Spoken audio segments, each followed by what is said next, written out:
less. Our drivers in the race Forgive us, God. crew members. What are we are about to watch a bunch of guys kill each other? No, not really, because they can't lock bumpers or anything. This is the No Fun 250 at Daytona. The annual No Fun 250 at Blake enough.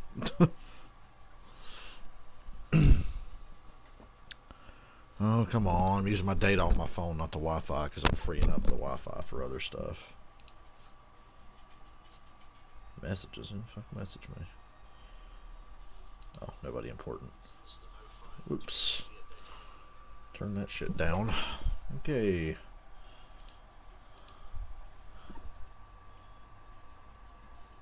Let me get that leaderboard up.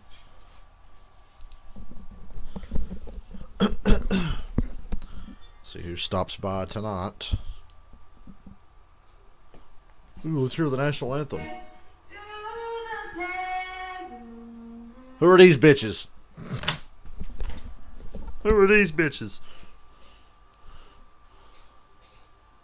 I think that's inappropriate to say during the national anthem. Alright, you little conservative. No. Who are these bitches? They got both of these nuts.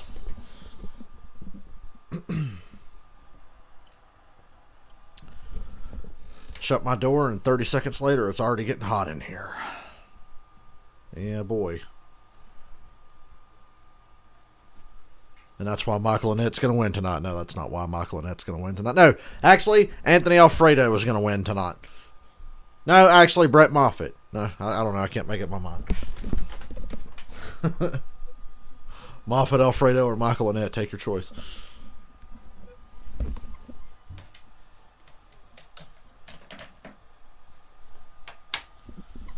Okay, God, it's good to be home. I was away yesterday at a friend's house until last night. Then I was up till 5:30 this morning, just really freaking tired, and then I slept till like 4 o'clock today, so I actually feel pretty good physically. I'm well rested. What, did you stay up till 4 a.m.? 5:30 actually. I have high expectations for this race. Hey, Michael. Welcome. Good to see you. Well, let's not set our expectations too high. Remember, no liking bumpers, no passing the yellow line. Sigh, but whatever. This race has the potential to be really fun. And the weather looks good for Florida. And the weather looks good for tomorrow night, but we'll see tomorrow night. You know how weather is in Florida. But remarkably, we're at Daytona in the summer, and it's not raining. I almost said July, because we've been doing this race for July my entire life. So this just feels weird that it's August 28th, and we're watching a Daytona summer race. Hey, Lori. God, you guys are here like clockwork. Thought I was the only guy that like pinpointed the exact moment a race was about to start. Who dare email me? Oh, it's Patreon. For that money I ain't got yet, Patreon won't give me my money. I don't have a lot, but some people have donated a few dollars here and there, and I can't get it. Can you get a ton of viewers? No, I should be able to just get it. It has nothing to do with my viewers.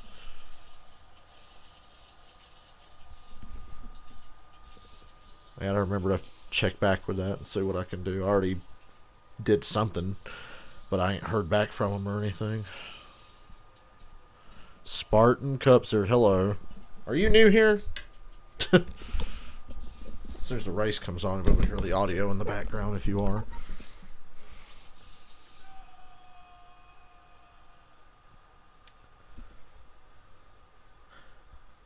Yesterday, I felt like I was 10 years old again. I brought my PlayStation 2 to a friend's house. I can't remember the last time I packed up a PlayStation 2 to take to a friend's house because everybody wanted to play Guitar Hero. And I'm like the only guy that still has those games. So yesterday, I packed up my PS2 and went to my friend's house for the day.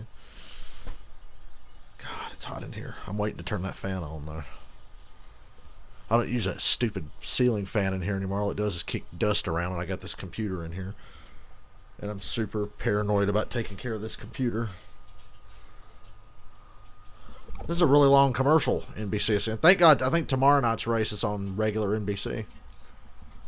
which is nice. I won't have to use the NBC app, and the leaderboard and the race should be synced up. Because I noticed when I watched the NBC app on my PlayStation and use this leaderboard, the leaderboard's actually ahead of the app and will occasionally give out a spoiler like when a caution comes out before I see it. That's why I try to watch the television so I don't go, uh-oh, what happened? But then I look like an idiot because I look back and the caution's been out for like however long. His last win, the veteran, has been consistent but hasn't been able to find victory lane until today. Allgaier's going to win at the Monster Mile.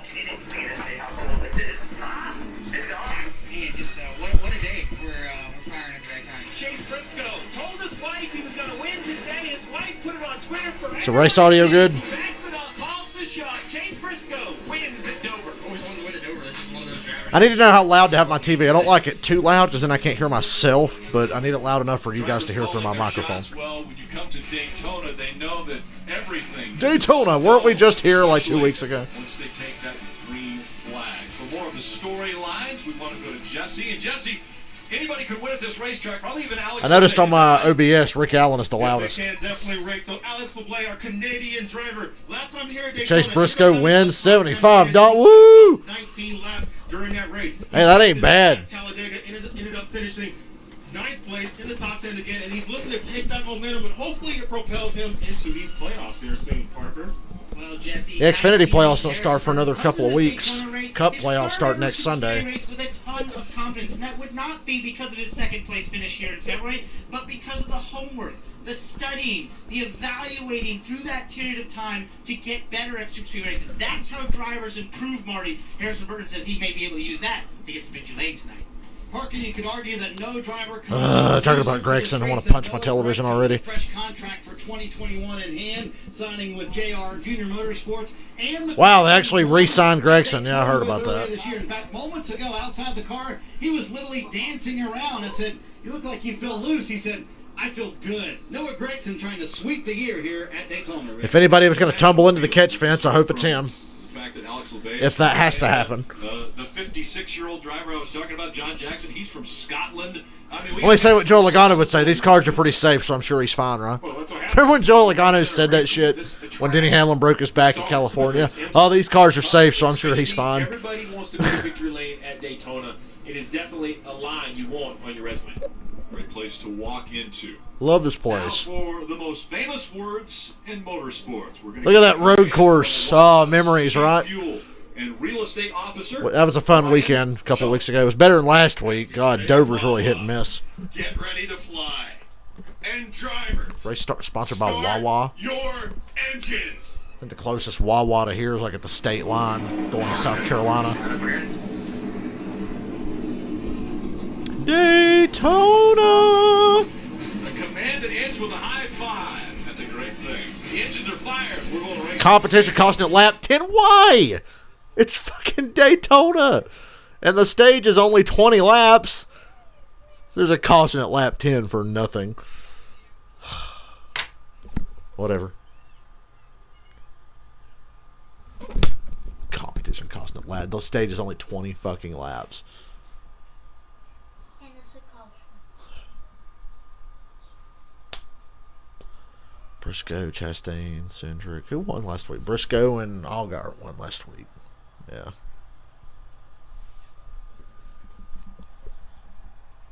Brett Moffitt's going to pull an upset.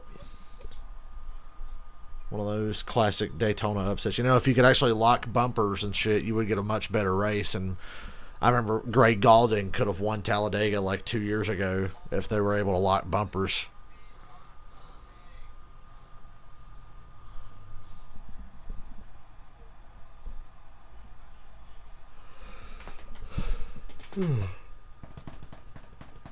Just yawning because I'm bored waiting for the race to start. The 15 or 20 minutes before the race starts is like the most boring day ever. It's like the most boring part of your day. You're just like, come on, let's go.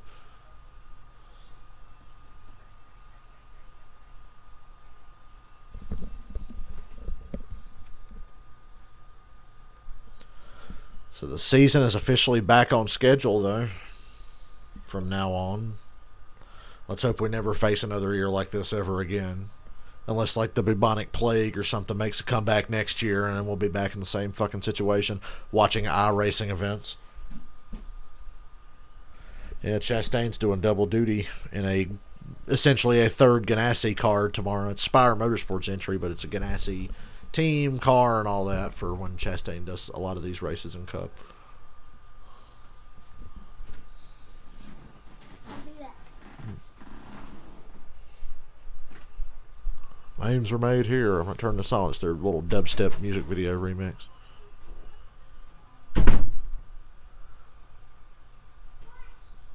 I have not played NASCAR Heat much in a couple of weeks, and I feel stupid because I bought it on PC and played it for like a day and then haven't really touched it since. I'll probably stream that sometime this week if I ever get through Pokemon Leaf Green. Pokemon Leaf Green's taking for fucking ever. I'm having to like do stuff off stream to get us further along. I've been grinding levels the last couple of days before we go battle the Elite Four in that game, but that's a stream nobody here cares about. Daytona. It's the Wawa Daytona. powered by Coca-Cola. Take a look at the starting grid as the car's rolling off of pit road here at Daytona. And up front, it's going to be Chase Briscoe and Ross Chastain. We heard from Ross. He said, Won here last year, right? The grass backwards. I just hope I don't hit anything hard enough that I can get back out on the track and fight. A lot of focus for me back in row 4. Daniel Hemrick still looking for that first win in one of the big 3 series. Can't believe Hemrick's never won a fucking race. I'm starting to give up on Hemrick. It's getting to the point where I'm like done with Daniel Hemrick. I can't love him after the way I shit on Michael Annett for the last couple of years, but you guys never saw that because I wasn't streaming back then. I used to hate on Michael Annett so hard for being in a junior motorsports car and not doing shit, and he still doesn't do shit. Any new drivers next year? Probably Briscoe, I would bet. I don't know. I'd let there be a ride for Briscoe. Oh, jeez. Briscoe get the 32 next year. You watch. All right, we're going to dial up Riley Herbst on the radio. Just want to let you know that before they failed inspection 3 times, so their car chief has been removed from the facility, and they have a pass-through penalty that they will have to incur before the green flag flies. So unfortunate for them. And now, after the bad news, Jeff, let's talk with him on the radio. All right, let's check in with Riley here. He's back there. You see that black car in the back. After watching the road course, it's such a weird feeling seeing him just race the oval again. After watching 3 straight races on the road course here 2 weeks ago. You guys overcome that and get this win. Yeah, man, I think so. We got a really fast Monster Energy Supra. Of course you got a fast Monster Energy Supra. It's a fucking Joe Gibbs car. You just suck, Riley. I'm sorry. Fast car don't mean shit when you suck as bad as you.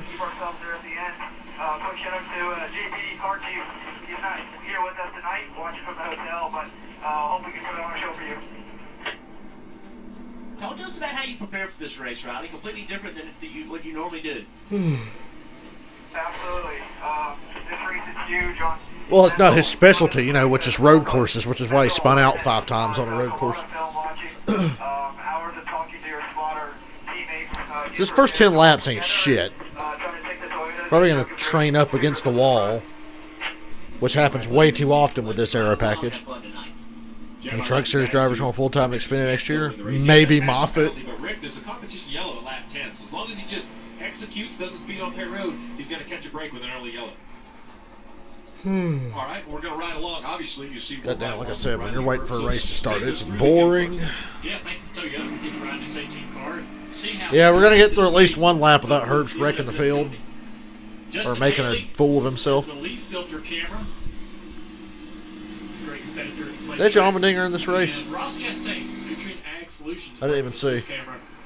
Ross is going to be a show tonight, I'm pretty sure, so we'll have some great shots on his race car. We have a few more updates from the pit. Yeah, Allmendinger is. Okay, yeah. I figured he was because he always does the Super Speedway races. Started 28 today. Not a name we've typically mentioned, but at Talladega Super Speedway, he came away 1/10 of a second away from winning that race. It definitely was not a fluke because he was in contention for the race most of the time, starting 5th on that last green-white checker restart. Let's see if by the end of tonight, Greg can take his car up front and hopefully become a household name. I like Joey Gase's car. You see that paint scheme? That's pretty nice. Similar thing here, Jesse. Is Brandon Jones who's starting 6? You know, there's a funny thing happening in Xfinity Series. There's actually a Super Speedway race in the playoffs. If Brandon Jones, who comes to this race 5th, Oh yeah, there's a Talladega race in the playoffs now in Xfinity. At Talladega, they're hoping to learn things, work with their Toyota teammates, which we're going to see a lot of tonight, and maybe use that to their advantage when it counts in the playoffs. Oh, that Austin Cindric car is nice.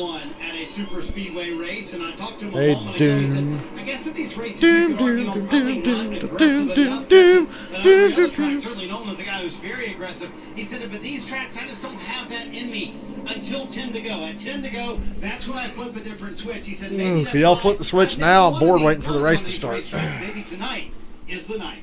Rick? Thanks, Marty. All right, Steve, you mentioned competition. Thank God it's a short caution race. At race 10. Give us the other numbers. Closer we get to football season, the lower my patience is for long races. I'm like, yeah, get on with it. 100 laps, 250 miles, 30 laps for both stage. But what about the chicane off of 4? Where's it at? 30 laps, pit road speed 55 miles an hour, fuel window 35 to 37 laps. We think they can stretch it for 40 laps for that final stage. I'm hearing from all the crew chiefs. With a little bit of work, they can run 40. And Steve, you mentioned pit road speed 55 miles per hour. That's what they're looking at right here, making sure that their speed is correct. Yeah, no digital dash in this Xfinity Series car, just an old school tachometer. They do have some graduating lights that can go from yellow to green to red or however the driver prefers, and that's kind of your speedometer. You don't have a speedometer in these cars. Use engine. Hey, you missed turn 1. Oh, I'm sorry. Inspirational stories are what we always love to hear when it comes to sports. And Jesse, I think you've got one of the better ones here in the Xfinity Series. I definitely do, Rick. So Brandon Brown, he Oh, finished Brandon 7th here at Brown. Daytona to start the year. Currently, he's in that bubble discussion, and a solid finish today will definitely give him a solid setup Life for the on the playoffs bubble. going into this year. But the great story Speaking of that we which, have this year he's had many ups and How downs. mad am I going to be tomorrow night when both William Byron and Jimmy Johnson miss the playoffs because something stupid happens? This week, he was able to finish that chemotherapy. One of the neat things about it was at the end of it, he was able to ring that bell. I didn't know Brandon Brown was going through The reason I love chemo. that is because I can relate to it. In the Navy, Oh, it was his anytime dad. you're My leaving bad. your command, you're I was like, wait, what? You're done with your career, you're retiring. You ring the bell to signify that you are done. The mission is complete. Right now, his mission is complete with that cancer battle. The whole NASCAR family is wishing his family the best, and hopefully Going green this time from the looks of it. Who's sitting at home in Virginia? Yeah, thanks, Jesse. Jared Brown winning the battle there and getting through all of his treatments. When we talked to Brandon earlier this year, he said one of the toughest things about COVID has been he couldn't visit his dad when he was going through all these treatments. So there's been a very long period of time when he has not been able to be around his father because of those treatments. Very close. So take your bets now. Are they going to go to commercial before the competition caution, or will they just let it run to the competition caution? I would expect a lot of commercials tomorrow night because it's Daytona on a big network. So that'll be fun. Hey, Rye Guy. Front of this field tonight will be the 2020 Toyota GR Supra, the official pace car. Race here. And that means the lights off on that Supra. He's going to hang a left going to pit road. That will put the field into the hands of Chase Briscoe and Ross Chastain making up row 1. Again, Chase Briscoe, the white car, number 98. Ross Chastain, the black and green on the outside line, number 10. Staying in front of the pack. That's going to be the goal. No fans, which is really weird for Daytona. We'll see who grabs the lead first here at Daytona. Don't look bumpers. Oh, they're looking bumpers. No, they're not. Just kidding. All right, 4 cars, single file on the bottom already. Shove to the 98, Chase Briscoe, and so Briscoe will be up front, and the low line surging ahead early. Yeah, those two Fords. Not many Fords in the field, so they'll have to lean on each other because I think all the Chevrolets are going to try to work together. All the Toyotas are going to try to work together. So they're out front. Chase Briscoe and Austin Cindric. Ross Chastain, Noah Gragson, and Justin Allgaier. Allgaier's probably sick to his stomach having to think of the idea of pushing Gragson. One of those Toyotas you were talking about. Harrison Burton behind him, also in a Joe Gibbs Toyota. 10-lap practice session is what this is. Open to hold up to let Brandon Jones get in front of him. That shows you That's one lap. how those guys are going to try to work together all night. Wait a minute, your son didn't tell you the secrets before the start of this Riley race? Herb serving his pass-through penalty. The Chevrolets have ducked to the outside of Cindric and Briscoe. Not a lot of momentum, though, because you can't push nobody. And the spoiler's so small, all the air in front of you, or in front of the car in front of you, goes over that car and pushes you back. This air package sucks, by the way. Keep in mind, you cannot lock bumpers in the Xfinity Series. You can hit, you can bump, but you can't lock Take a drink every time I complain about that rule. NASCAR always in a difficult position making those calls. Ross is going to have some great runs here. Oh, okay, stage 1's 30. I thought stage 1 was only 20 laps for some Driving his reason. Chevrolet against these two Fords up front. Will he try to take any of those runs? Will he try to... I've been wrong before. To the front. Justin Haley right behind him. Damn it. Now, Junior, that all these guys are wanting just to get to that competition caution on lap 10. Everybody staying in line. That outside lane, led by Noel Gregson. Well, the Chevrolets tried something, but then they lost their momentum. Because you can't push. It's a safe play, right? You know a competition caution is coming. Gregson and Allgaier are all the way out of the top 10 now. To get to that caution. Don't push the issue. And you also don't have any confidence in that outside lane. If you have to jump to the outside, it's going to work because... They are so going to go to commercial before that competition caution. They are absolutely going to go to commercial. Hey, 4 Junior Motorsports cars are hooked up, but they're like 10 cars back. Small run, not a huge one, but... Didn't realize how close Ross Chastain was to wrecking the field when Gregson and Allgaier jumped out of line. Match them two guys up together. That's what you do not want, I think, if you're the rest of the field, is to help the colleague guys get together to organize. Yeah, one thing about that, you saw that 7 Colleague won at Daytona last year and Talladega this year. They know what they're doing. It ended up hurting him as well. Those two teammates trying to work together, work to the back. Now there's 3 of them lined up way in the back. 3 Junior Motorsports cars lined up. Actually, 4. Of them. They're all 4 lined up. Mark. Jeff Burton can't count, but he is from Virginia, so forgive him. You got it exactly right. All the junior Man, I love that Michael Annett paint scheme, and I always have. That black one. Noah Gregson with Justin Allgaier right behind Daniel Hemrick and then Michael Annett. Now that was the plan for them to get together as soon as they could. They kind of guided Noah Gregson up to where Justin Allgaier was, but I'll tell you, Junior, I don't know if the top line's where they want to be. Yeah, they're all hooked up together. This is one of the rare occasions where, my God, the Cup Aero package is way better than the Xfinity Aero package. If they can work that side draft aggressively, and that's what... Oh, look, I told you, they go to commercial. We're on lap 5. Jeff, you missed it by 1 lap. They went to commercial at lap 5. I should have guessed a lap. I would have said 5 or 6. I would have been just like you.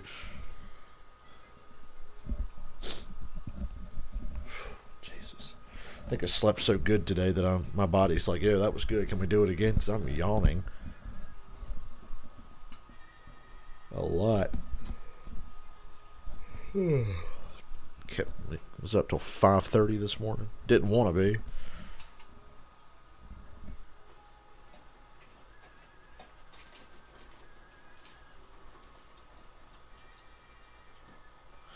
People on Twitter are commenting on how the Xfinity cars the motors sound very high pitched.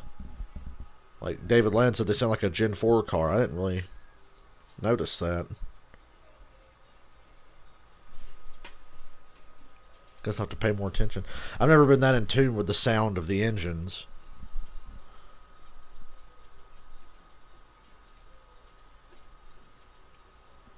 Oh, we got a caution before the competition caution. What happened? I'm trying to find out. Wreck behind us, says the 21. Caution's out. So there was a wreck further back in the pack. I hope Gregson was in it because they said it was behind Alfredo. Guess we'll find out in a minute. Yeah, my Tony Hawk's Pro Skater remake has started downloading. It comes out next week. Yay. It's the first time I've ever pre-ordered digitally, and I'll get to play it at midnight when it releases.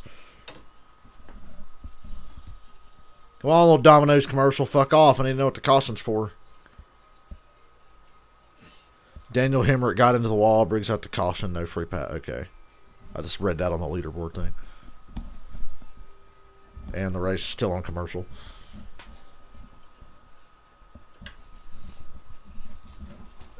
Why have I got my phone plugged up? Doesn't need to be plugged up.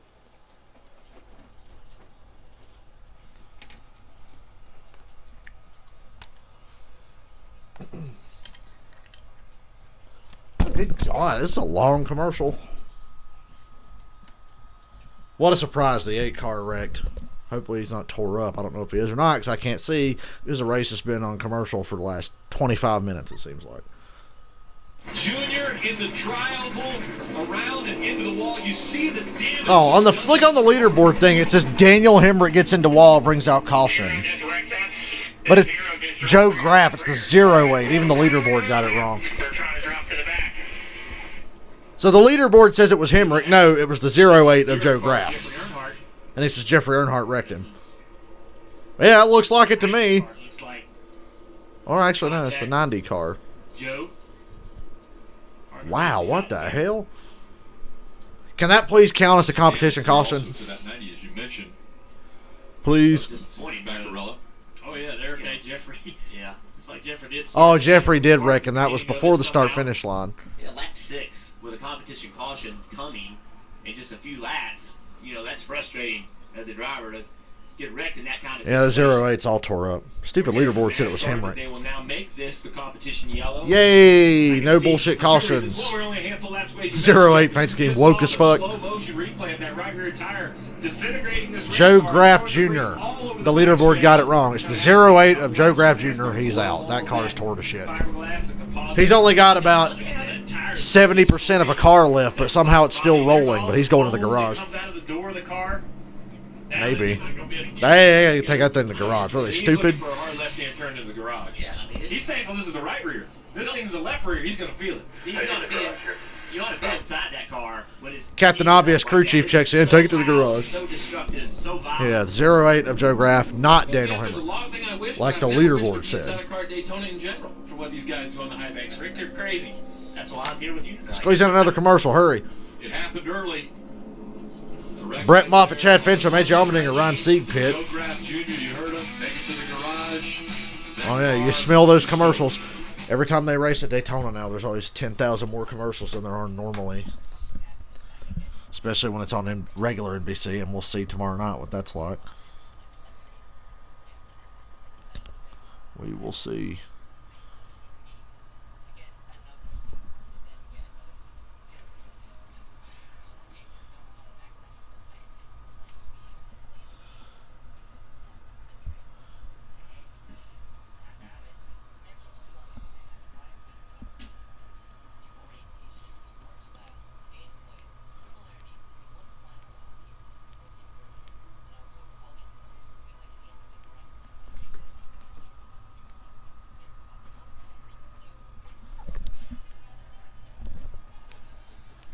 Oh, for those of you who are wondering, Caesar Baccarella got some damage from that.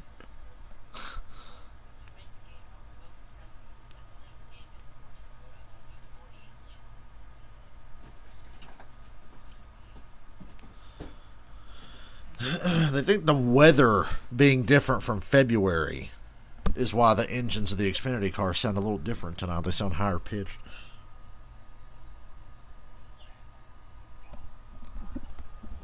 Oh, yeah, they know everybody wants to watch Daytona to see somebody potentially get killed, and there'll be lots of wrecks and lots of commercial time. And if there's not, they'll just make commercial time.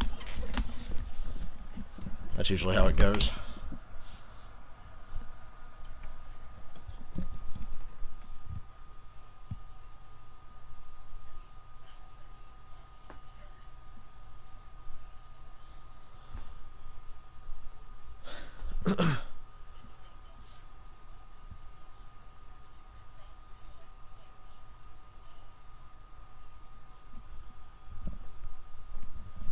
Every commercial is literally crushing my will to live. I'm just like getting sleepy. This makes no sense. I slept from like 6 this morning to like 4 in the afternoon. I should be good. It's a stupid commercial for that dumb. What is this show? American Ninja Warrior. Ooh, whoop-de-fucking-do. Who cares about these jock-offs, I call them? Ooh, a horse racing commercial.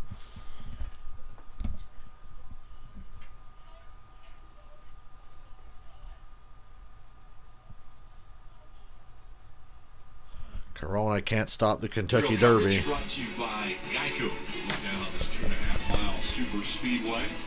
How much damage on Baccarilla? I don't know. It didn't look like that much. 08's the one who got junked. Cameras right at your fingertips. Search NASCAR in your app store. You can visit NASCAR.com/mobile. Jesse, I mentioned earlier that there's a 56-year-old driver in the field, John Jackson, but he's not the oldest member of a team here, is he? That's definitely correct, Rick. So we have Dave Vineset. We have a birthday boy here in the pits today. Look at that old-ass gas man. Spent 10 years in the Marine Corps, serving our country and putting his life on the line for the freedoms that we enjoy, like these beautiful race weekends here at Daytona International Speedway. Currently, he is a gas man for the number 90 car and has been a gas How man old for is he? about He looks old as 5 fuck. years. You definitely have to be an athlete to do things like this, and he's maintained his strength and fitness over the years to compete at a high level. This man is definitely built like a tank, no pun intended.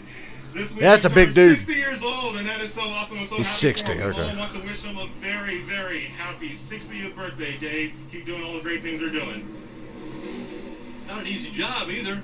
At 60 years He's got a old, Junior Motorsports fire suit on. Hey, Janet.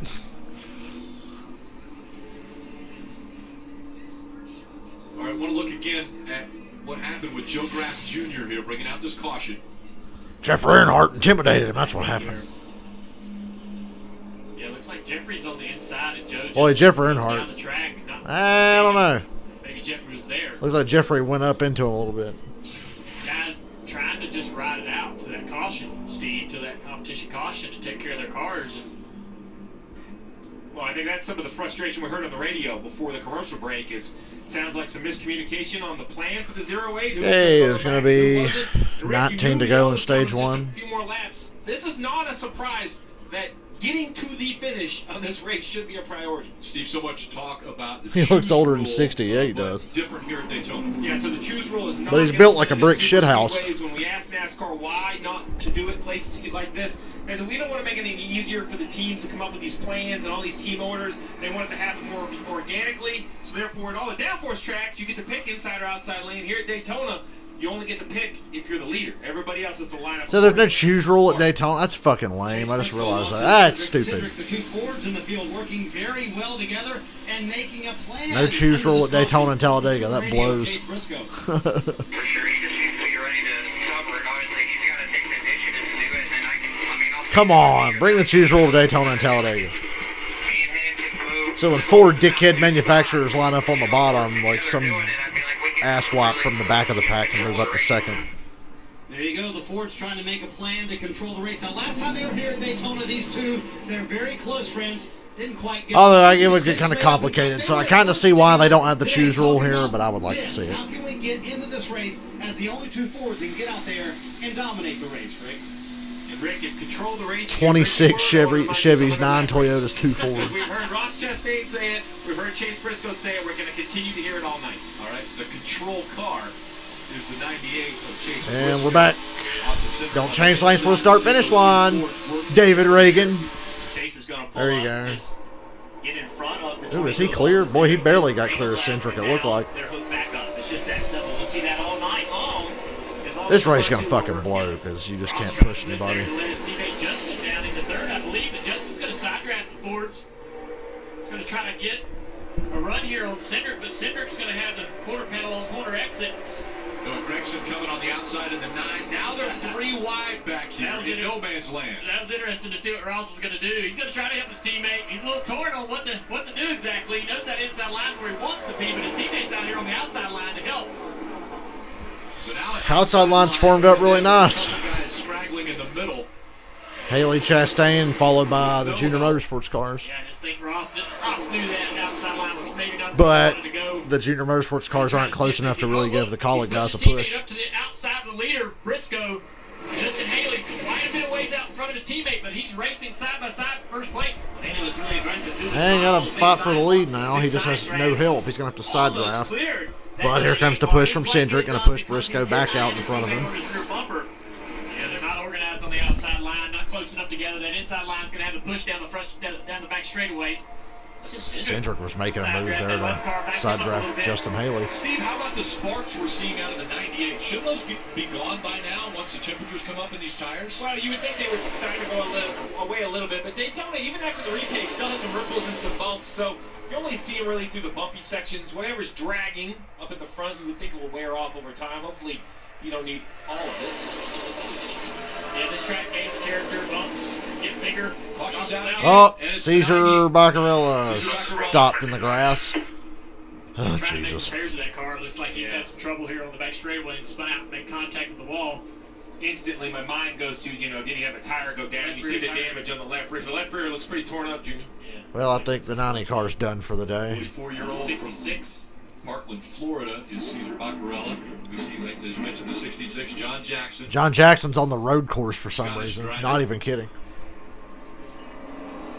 I believe he's around on the front straightaway toward pit entry with this 66 car.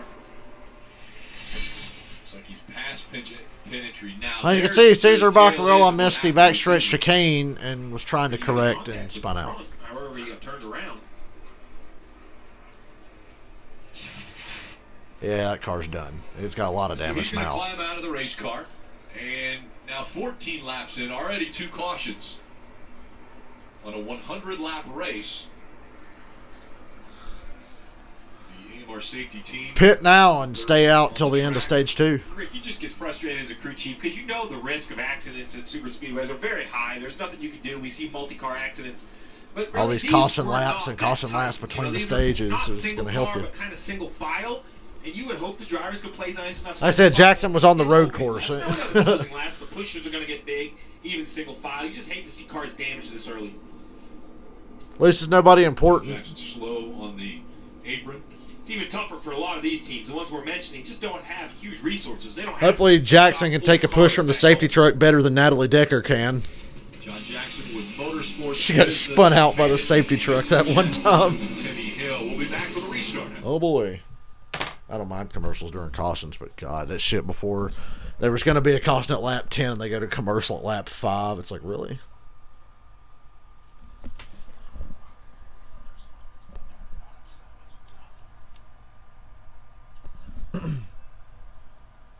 Boy, Justin Haley was working hard to try to get that lead. He was staying door to door with Briscoe. I would like to see how that battle was going to play out.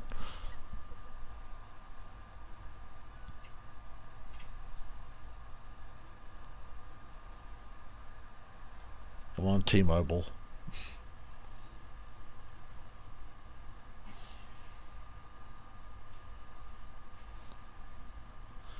Yeah, I would say pit under this caution, stay out till the end of stage 2. That'll flip the track position pretty good.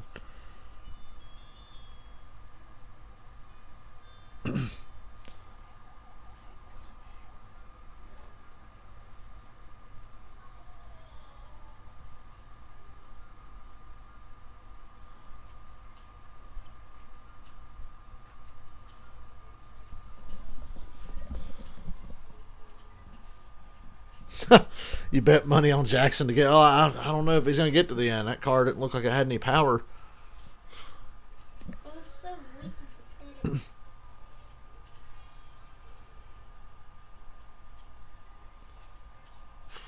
God, I need to wake up. Why am I sleepy?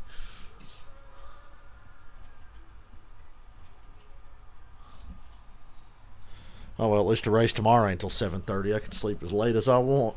I ain't got to get up in the afternoon and watch no truck race or nothing. No, I'll have to do that Sunday if I decide to do the truck race Sunday, which I probably will. It's a standalone truck race at Gateway. Might be fun. I don't know why it has to be at noon. It could be at like 2 o'clock. That's early. Oh, yeah. If this was a road course race, Jackson would be way ahead of everybody because he's the only one that was running it.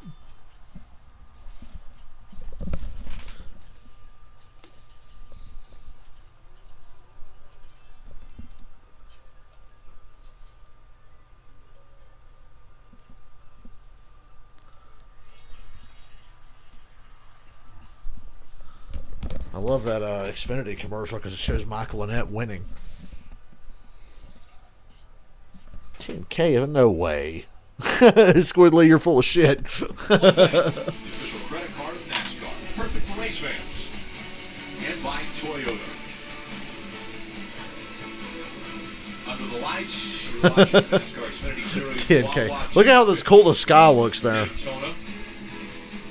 Two cautions This has been a very slow damn race so far. Yeah, Rick, and then this last one with 15 to go here in stage one, a bit of a surprising move. All the junior motorsports cars came down. I told you. You pit here and stay out till the end of stage 2. We cannot make it to the end of stage 2 here, and the reason we came down pit road here with Sure you can. Look at all these caution laps you're going to get. Is because when we do come down pit road at the end of the stage, we can take way less fuel than everybody else and maybe fuel only and beat everybody off of pit road. So that's the move of why the junior motorsports cars came together. They know they can't make it to the end of stage 2. They're just trying to spend less time on pit road when they do. Well, whatever. Still a good strategy. I understand the strategy, and I mean it's not crazy. It's a pretty sound plan.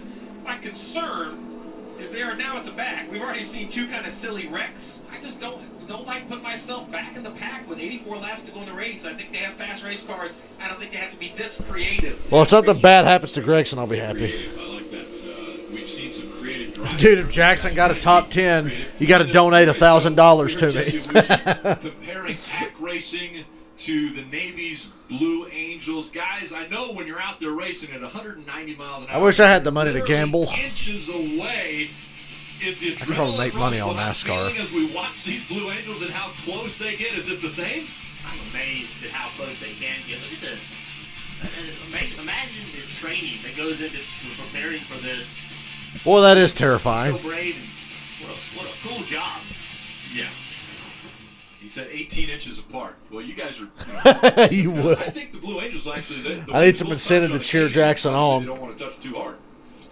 Yeah, so those guys get to practice and know each other really well. These drivers on the racetrack don't really communicate or choreograph their moves, and you know you're out there making moves, trying to be aggressive and side drafting and move your car aggressively across the racetrack, changing lanes. I'm wondering if somebody might not be on the same page as you. So the Blue Angels like each other, and these guys don't. I was going to say, Rick, I'm going through my list of things I can't do. Race car driver, Blue Angels pilot. It's a long night. We can check them all off before we're done. So watching these guys line up for this restart, see Briscoe on the outside. Briscoe, Cedric, Haley, Harrison Burton, Chastain, Brennan Cedric's Jones. going to slow down. Briscoe's going to roll in front of him. That's an opportunity for that outside line. If that outside lane can get a good run here and good pushes, then they could be challenging for the lead. You see Haley right behind Austin Cedric, and as a matter of fact, there you see him bumping. Push, Haley, push. Go through the gears, and now the 20 of Harrison Burton. Boy, Briscoe and Cedric are really good working together. Briscoe, but Harrison Burton has a teammate behind him. Here comes. Oh yeah, Burton's got Brennan Jones with him now. And now a challenge for the lead. That's some aggressive ass side drafting, and it worked. Briscoe got just enough for the quarter panel to keep Burton was going to get clear there, it looked like. Probably wouldn't have lasted long. Well, but that inside seems to be able to create more momentum. What will the youth do? Yeah. Oh, I got a PayPal. Jump down to the bottom and hang his teammate out. Do I need to post a link to my PayPal if anybody wants to donate? That'd probably work better than Patreon because Patreon ain't working out. Until you see your teammate get that run from the outside. Leave your teammate out there to have to do the same job you're doing right now. And if he can't succeed, then you jump up there in front of him and set sail. Well, Junior, side by side. Against racing teammates. It's funny when you hear on the spotter not even talking about the 19 because it's a given that he's going to go with the 20 of Harris Burton. These teams have talked all week about working Still together, side by side for the lead. teammates. So I believe that 20 will Better stick push the on the 19 bottom there for sure. Well, look behind the 3 wide. No longer side by side for the lead. We saw him have to go to the back of Oh yeah, wait, Riley Herbst's dumbass is up in the top 10 now. Trying to get that momentum. Brandon Brown in the 68. And now they all formed up together rather than 3 wide. Now they're 2 wide. That's going to be much more efficient. Michael Jackson has a better chance than the Jackson you bet on. Yeah, it's true. Now all the Gibbs cars are lined up together. They can stay committed to each other. But they got the Chevrolets, Junior Motorsport Chevrolets behind them. They get on their own agenda. Once again, we're seeing that outside lane not. Well, we need like a 30-car pileup to happen like right now. Yeah, if you're in the outside line having to defend, Then our dreams might come true. You're not going to be able to race that inside line. Jackson's not out of the race, but he's in the garage right now. That outside line to be able to side draft to do the things he needs to do. And now they are organized. Now they can be lined up. And this inside lane is only 6 cars deep. Now look to the inside of the 18. And Noah hung out Raleigh Herbst. The Toyotas. Really tight on that 19 car. Brandon Jones going to the inside of Brandon Ooh, Jones. Gregson, here as well, jeez. getting help from his teammate. That breaks up the Gibbs cars. He's got 3 teammates behind him, though. I see why he's being so confidently It's aggressive. amazing how these junior motorsports cars have stayed in lockstep since that pit stop. And look at them snake through the field. They've gone from 3 wide on the top to the middle. That's crazy, man. The junior motorsports cars are in the top 10 now. They pitted under that caution. And all 4 of them are still together, and they're in the top 10. Concerned about track position, Junior. Not concerned anymore. And now that I've seen With this 10 to go in stage 1. Now what do they do? You know, they're all on the inside line. They want to sit here behind all I would probably just sit there because, like they said, when they pit, they're going to be able to spend less time on pit road than everybody else. All right, Junior, you've got to Maybe take 2 tires. You're probably one of the greatest on super speedways. And they pull out a line to make a move on Brandon Brown and try to work their way to the front. There's only 4 of them, though. Well, you know, I don't really get involved in the meetings about organization because I never really believed in it. I wanted to work by myself, for myself, and I was really selfish. But what I tell young drivers that come to me is just take every run you get, especially early in the race. Learn what your car can do. Learn what's working in the draft. Yeah, that Jackson top 10 thing, that ship has not sailed yet. There can be a lot of wrecks in this race. It just sucks that he's off track right now. He's losing a lot of laps. Yeah, that top line's formed up really good now thanks to the junior motorsports cars. Gregson, Allgaier, Hemrick, and Michael Annette. My brain still wants to think Hemrick's out, but it was not him earlier. The leaderboard lied to us.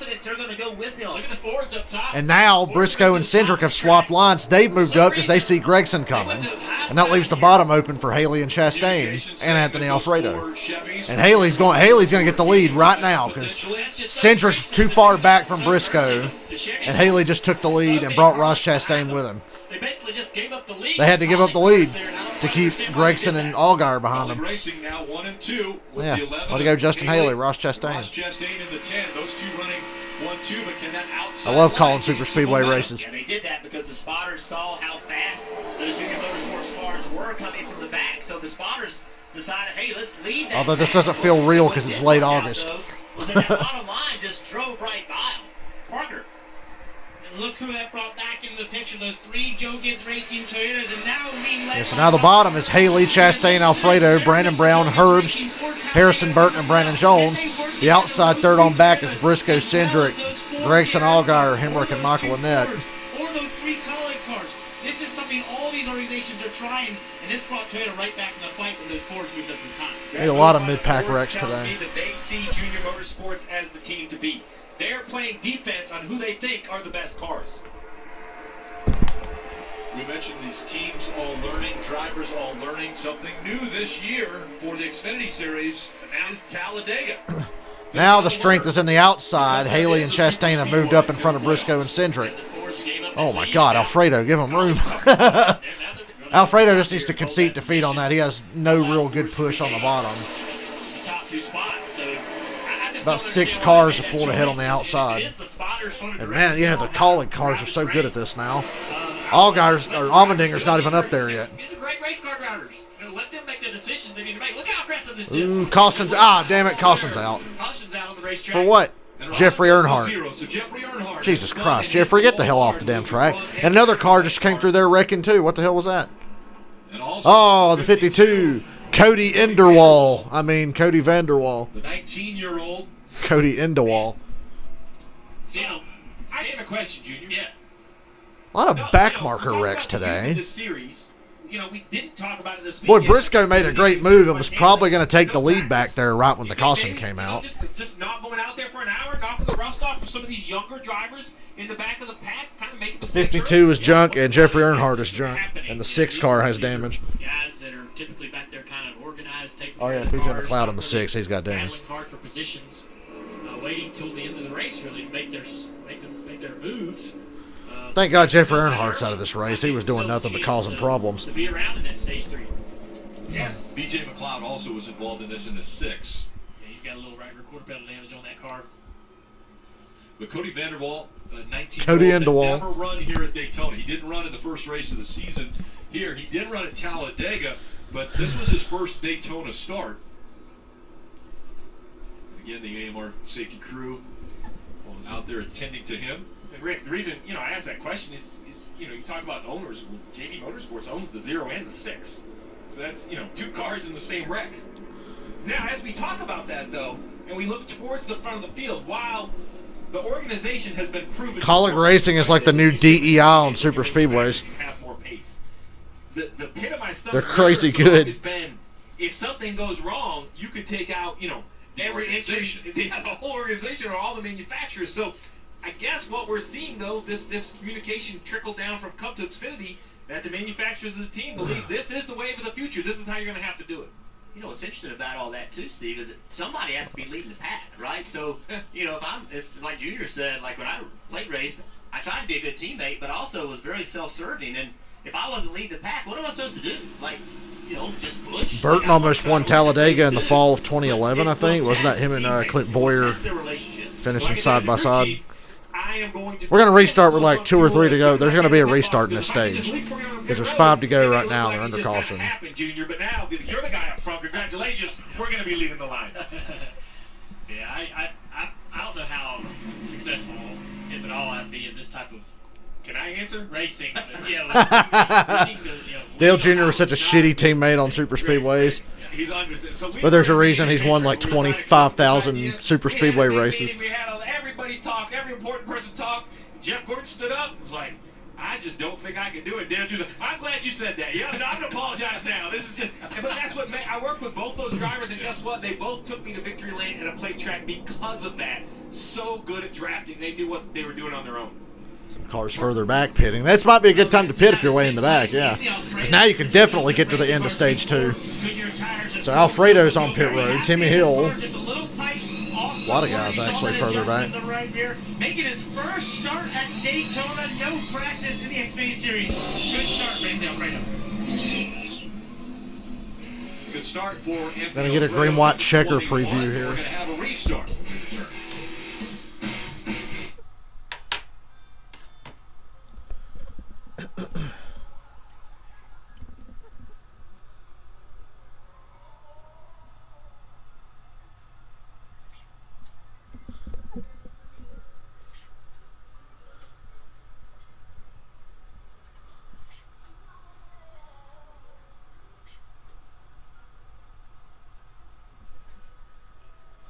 Well, all the back markers are slowly disappearing, thank God.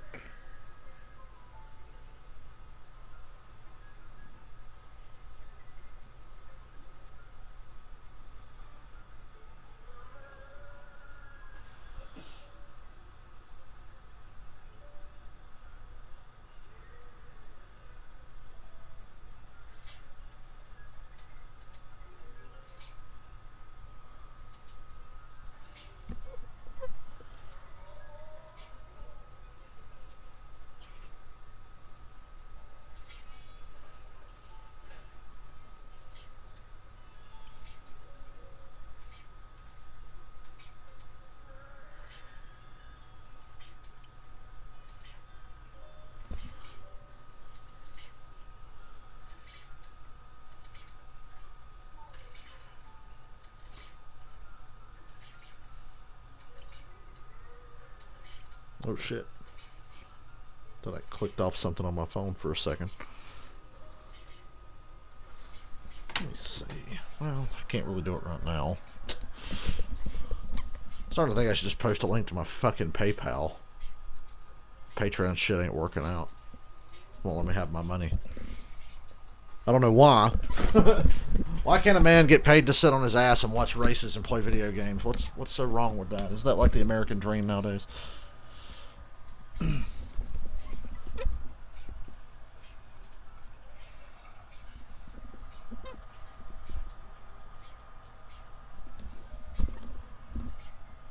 Holy Christ, why are these commercials like extra painful tonight? Because the racing was really good and then we had to fucking stop. His back markers won't stop wrecking.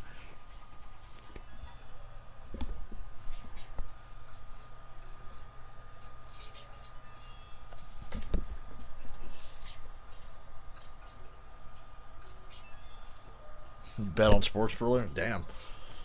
I wish I was that confident. Ooh, football! Super Bowl champion Chiefs. September 10th. Ooh, can't get here fast enough, dude. We are so fucking close to football. Get hot. We are so close to football. Oh, give it to me. Inject it into my veins. I'm fired up. I'm cautiously optimistic, though, Rick. Been a big change in my favorite team's camp up in New England. So I gotta Really? A big change? I know maybe you heard about it, but this Tom Brady guy won a lot of rings. He's no longer there. Your team had a big change. Is that Dale Jr. talking about the Redskins. Yes. Oh, I'm sorry. The Washington, whatever the fuck you call them. That's what I'm going to call them. The Washington, whatever the fuck you want to call them. I think we got a good replay to see kind of what happened here. Well, that's a long caution. Earnhardt's car going down into turn one. Looks like he had a left rear tire flat, and you see him get loose and lose control of the car. The Washington, whatever the fucks. These guys behind him, I believe. I'm a Falcons guy. I've been a Falcons fan since 2001. Contact. Around 2001, 2002. Honestly, can't remember now. Gives damage to the six, so trying to ride around and I live in the Carolinas, and I hate the fucking Panthers, and the Falcons always beat the Panthers, so therefore I became a Falcons fan. 98 car, Chase Briscoe, he was pushing the issue hard. Yeah, look at this move Briscoe made right when that caution came out. Swung to the left, trying to make a move on the inside. That's when the caution came out. And Alfredo was about to jump out of line there just to get out of the way. Remember, there's only 3 to go right now. Coming to the stage, and they were all racing. Really? They're not going to be restarting the stage now? Because this caution's taking for fucking ever? Listen in to Chase Briscoe's radio. Blocked by 10. Those power cars are so strong, they're able to keep off. Dang, man, call looks like the new DEI. Dude, fantasy football, the only part that I enjoyed was the draft. I was decent at fantasy football, a lot of it's luck, but I was decent at it the couple of years I played it. But the only part I really enjoyed was the draft. It was fun to draft people. That outside line was starting to form some great momentum there, but it's just too crude. That's why I quit playing. I'm like, can I just be in the draft and somebody else play for me? Sometimes that's in blocking. I was in 2 leagues for like 2 or 3 years. It doesn't work this early in the My race. best fantasy moments when I had Le'Veon Bell. That time he played in the snow against the Buffalo Bills, had like 220-something yards and like 4 touchdowns. How fast they are. I had Le'Veon Bell on my team that day. Into the other Ford's radio. Okay, there's going to be a 1-lap shootout for stage 2, or stage 1, excuse me. 1 lap, not 2 laps, just 1 lap. So they crossed the stripe with 2 to go. Will they do a 1-lap shootout here? Oh, yeah. It looks like it. NASCAR has said that they will run 1 lap to give the fans a finish at a stage. Fans need a show. That's what the stages are all about. So look, we talk about teams working together. Well, why are the Collett cars so committed to one another? Because they have proven that it works. This is back in Talladega right there. You see Haley out front, Chastain in second, pushing him, chaos behind him, but in the end, look at the excitement. Haley finally goes to victory lane. AJ Allmendinger. I mean, it's a team victory. AJ knows he's not getting the trophy. Chastain knows he's not getting the trophy, but they have an owner who's been very clear that he is in this sport to win races. His company is on the side of these cars. You know, this is basically a self-funded type thing most of the time. So I'd like to see Collett Racing last a very long time. I like this team. Yeah, Matt Collett, big cheerleader for all these guys as well. Marty? And Chris Rice, the president of Collett Racing, has made it clear to all of his drivers, hey, you work together. Don't make any dumb moves, but work together all night long. And Jeff, I love what you said a moment ago about the Ford drivers. And Tim Fedewa, the veteran spotter for Chase Briscoe, came over the radio and said, hey, listen, we're building a notebook all night long. We're learning all night long. So as a driver, you're putting all that in your head. Hey, don't give the Collett guys any advantage, something like that. They know they can control the race with Austin Cindric, their corporate teammate. But they also now know, don't let those Collett cars out front. All this, that's what this part of the race is about. It is about learning what your car can and what it cannot do. So the question I have for the 2 drivers, 1 with lap. only 1 lap, as Rick kind of questioned, is it a different strategy up front? I mean, 1 lap. I think it's as simple as Chastain slows down the inside and lets Haley get in front of him, just like Briscoe and Cindric were doing. All you gotta do is run a lap. But you still do anything to get organized. Yeah, I believe so. Dude, Daytona's creepy at night with no fans. Look at that. It's like really noticeable. Row 1. Most races this year I've barely noticed or paid any attention, but Daytona at night with no fans, that's weird. Good push on the outside. Briscoe, what are you doing? Get up behind Cindric. Just telling him what I expected him to do. Oh, I'd like to congratulate Justin Haley on winning stage 1 because he's definitely got it. What does Chase Briscoe do right here? Cindric side drafted Chastain. Oh boy, Haley's got a big lead. No push on the bottom, and there's going to be a big push on this outside. Unless Ross Chastain just doors the shit out of Cindric like he's about to do. Haley's way out there, way out front. He's going to get... Oh yeah, he's going to get run over here if he ain't careful. The run is fast, but it's kind of lazy. He can probably block it. He can probably block it. Ooh. Just stay in line. Fuck it, it ain't worth it. Chastain's doing a great job of keeping Cindric up there in that line, and Justin Haley wins stage 1. I think Austin Cindric 2 years ago would have ducked out of line and caused a huge wreck there, but he's changed now. He's not a complete idiot anymore. Haley to block the run up top. Yeah, Cindric could have went to the inside, had the momentum, but Ross was there to stop that. Cindric had no choice but to push Haley. That really sent Haley right out front for that win. Stage 1. Leaf filter.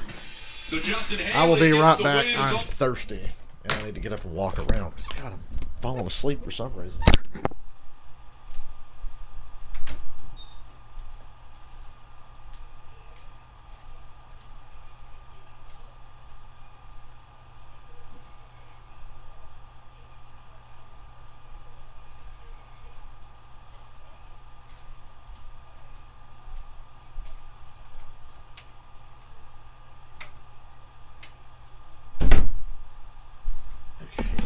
Back.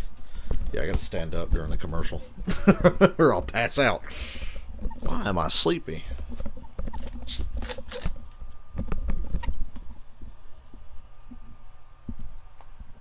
Can't be sleepy now. I gotta stay up late tonight. It's fucking Friday the 13th night. Wonder if I should stream it. Streaming that game is very hit and miss. You never know what kind of matches you're going to get. They're going to be like crazy exciting or kind of boring.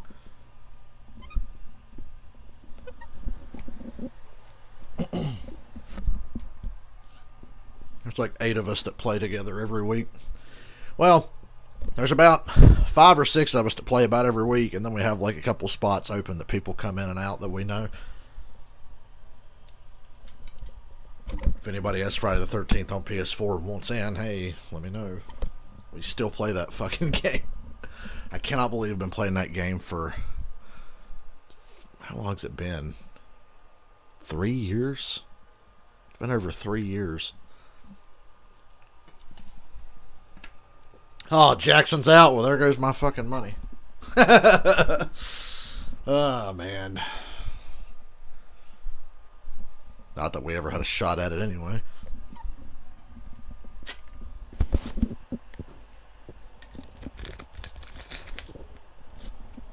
Nothing but a bunch of degenerate gamblers. Al Michaels would disapprove. Al Michaels always makes jokes during the Sunday Night Football broadcast about gamblers. Official credit card of NASCAR. Perfect for race fans. So stage 1 is complete. A lot of cars stayed out during the competition. Caution, they stayed out under other cautions. We saw the Junior Motorsports cars come to pit road. What can we expect right now that pit road is open here, Steve? A mixed bag of options. I think a lot of guys are going to pit. I have no idea how the running order is going to shake out now. Some guys don't need a lot of fuel, so got to really pay attention. Guys will be coming and going at different times. Very easy to damage a race car here, Parker.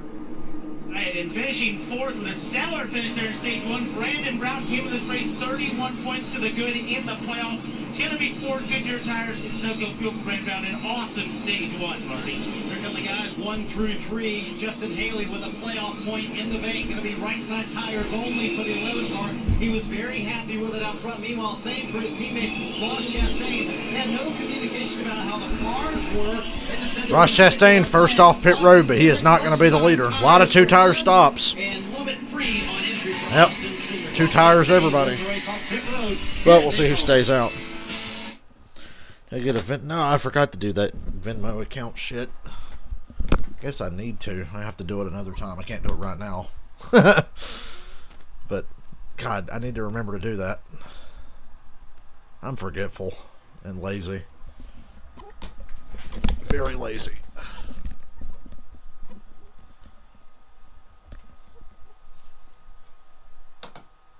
I was about to jump on my computer and do it right now, but you're looking at my computer.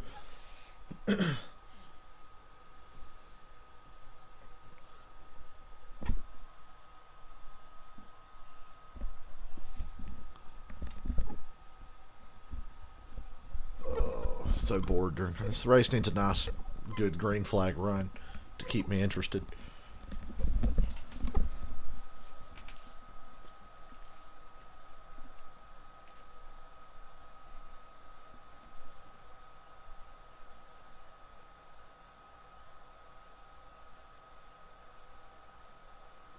These cautions have done a good job to shake everything up.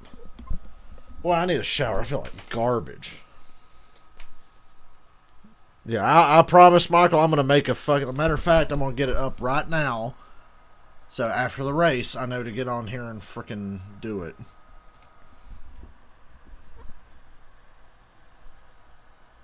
Yeah, Venmo. There you go. I've got that up. I'll remember to keep that up now.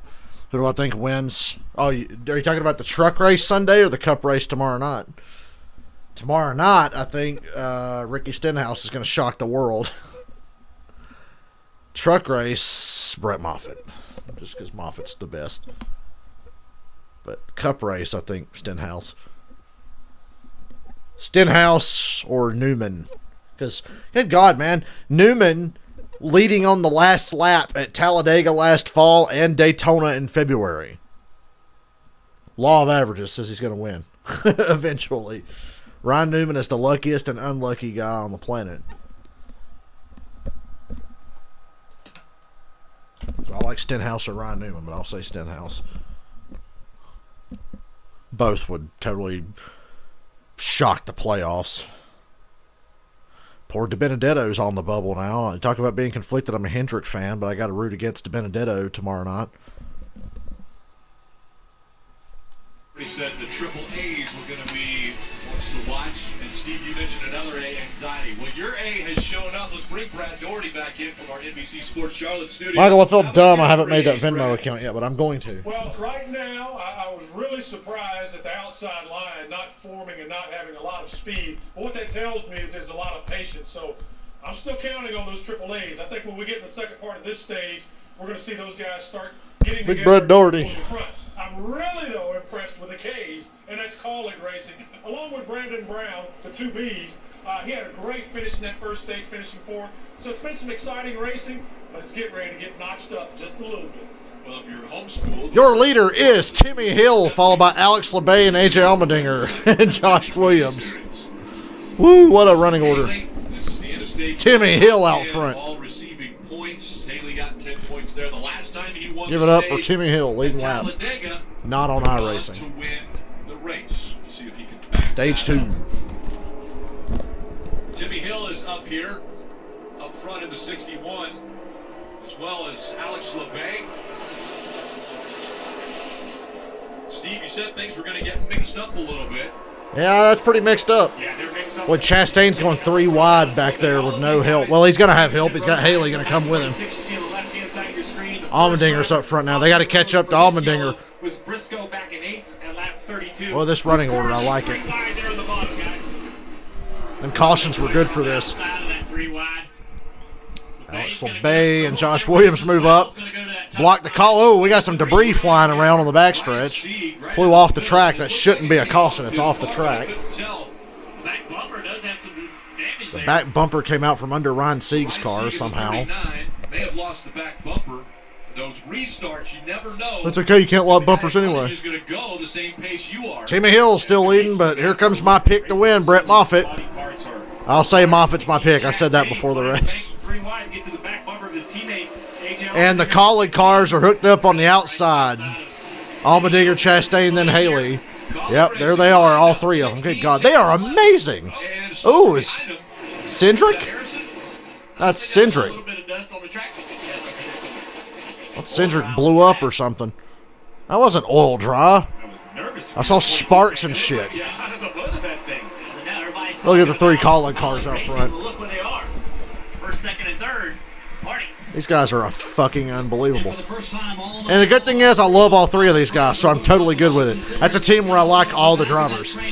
Allmendinger, Chastain, and Haley are good dudes. Why are you guys so aggressive to make sure you stay together? And he said, our program works because we're all aggressive. We're willing to play the same game. We're willing to put our car in positions to do unusual things, make watts, do whatever we can do, catch every bit of momentum we can. Cindric there in 4th. Timmy Hill still in 5th. They all 3 are together for the first time tonight. Well, I feel dumb for not picking a calling car.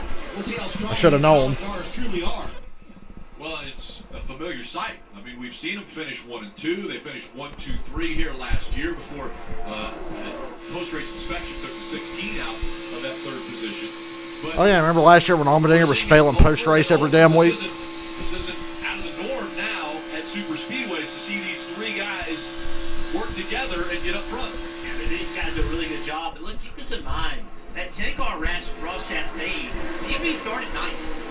And he immediately jumped to the outside, made it 3 wide, pushed the issue, did whatever he had to do to get there. And now he's sitting there running second with his teammates. So as soon as they... Well, when I make my Venmo account tomorrow, or I'll have it done by tomorrow, we got to do something. No matter what, and that's got him here.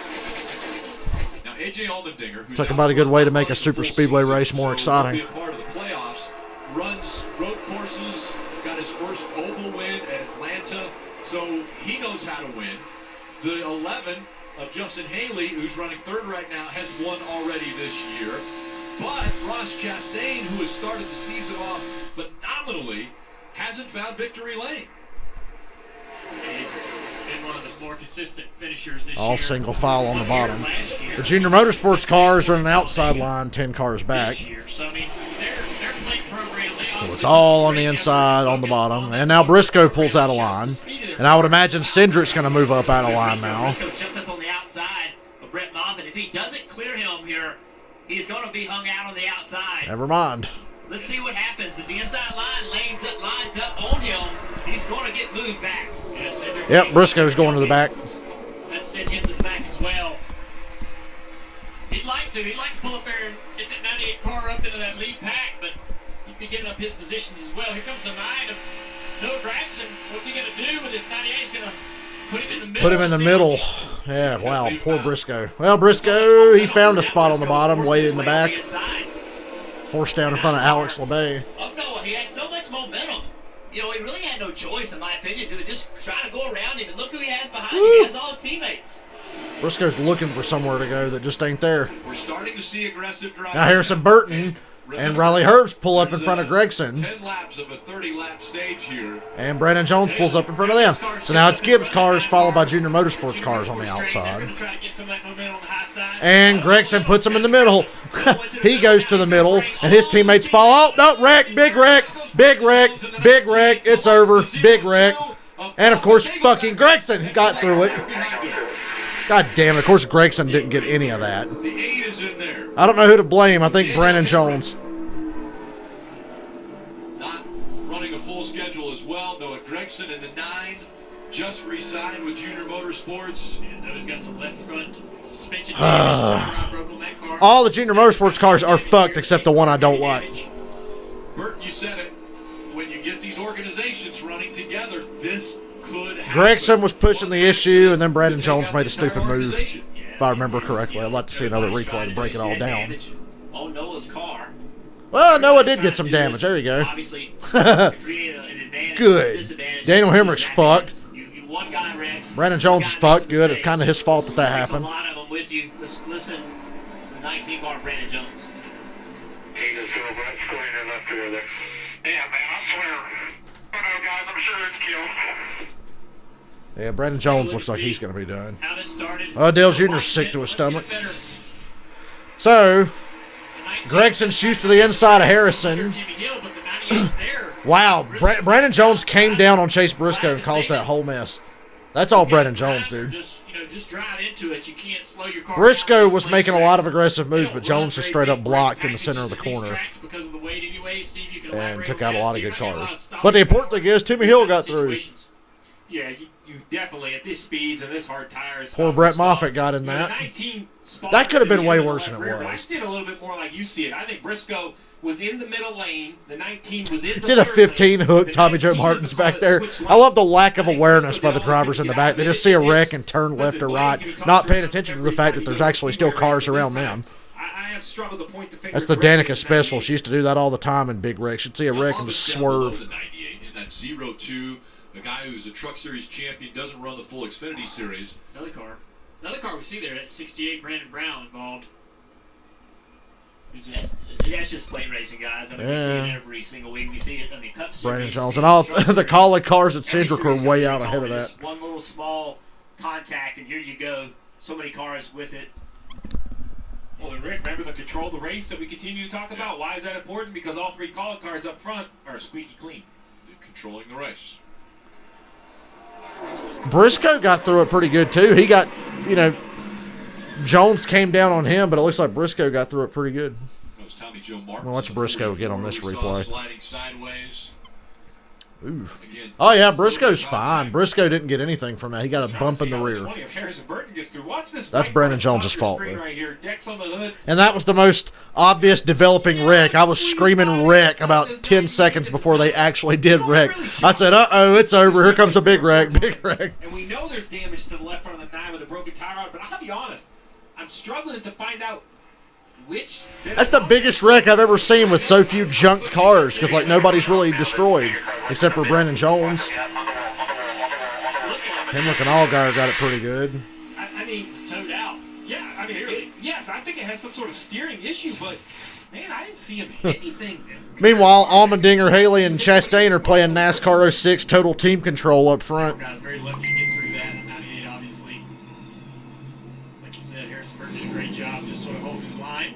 So, Rick, this is where it all comes about crash management. Now, you knew coming in here this was going to happen. We have seen guys recover from accidents to go back and win these races. So now there is a crash clock, 6 minutes. You can't let it expire. The only way you can reset it or completely erase it is to get back to minimum speed. I know that's very complicated, but as a crew chief, you got to understand all of those details. Let's listen into the 98's take on this. Just replay it again. I think it looks like they cleared him. Hey, Jones is good. Got to work on that left rear a little bit, I think. So that was my question, Dale Jr., was what information the 19 had. How much of it's spotter, how much of it's that little left side mirror you have? Yeah, I mean, it's self-awareness and just using all your mirrors and trying to understand where cars are at all times, you know. And can't make a move unless you really believe. Yeah, well, Gregson got a little more damage than I thought from that big wreck. Yeah. He probably just didn't understand the 98 had the momentum to get Gregson got hit in the door pretty good there. I think I saw the damage to the 9 finally. It took about the 12th replay, but the 36 caught him like right in the back of the left front tire. As odd as that sounds, it probably just snapped the tire rod. What an odd damage. Alex Levain with 36. Out of his control, but slid into the 9. To a big wreck here at Daytona.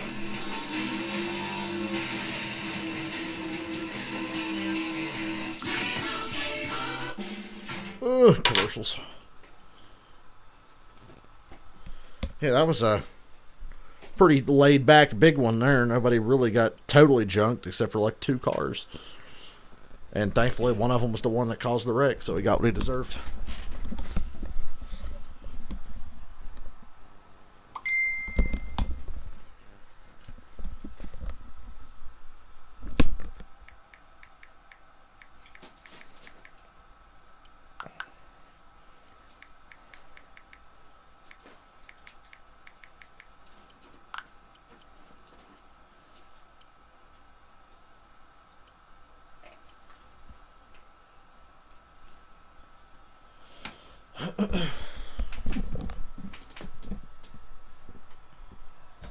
Whoa.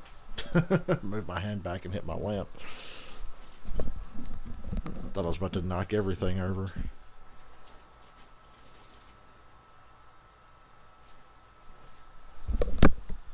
Hold on, what's that clip? I want to play a clip really fast during commercial. Rawr Gator posted, hold on. Let me just type in. Oh no, it'll be a great big one.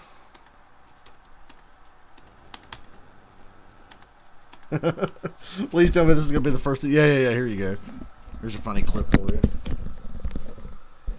If it's coming through, I don't know if it is or not.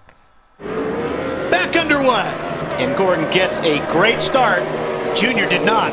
Oh no, it will be a great big one. The drivers have to react quickly to avoid contact. Big braking for Renauer and Gosens. Woohoo! Both guys are getting away with it. Great job. To the wall goes to 33. Oh no, it will be a great big one. Oh, no, the drivers have to react quickly to avoid contact. Big braking for Renauer and Gosens. Another spinner. That's Brad Keselowski going around. Oh no, it will be a great big one.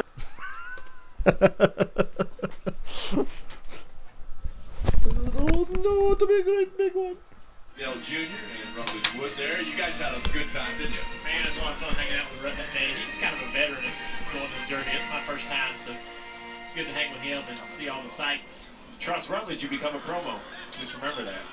Well, did he help you with your wardrobe? That's a good question. That was Amy, actually. Amy had that? Oh Wise man. no, it'll be a great big one.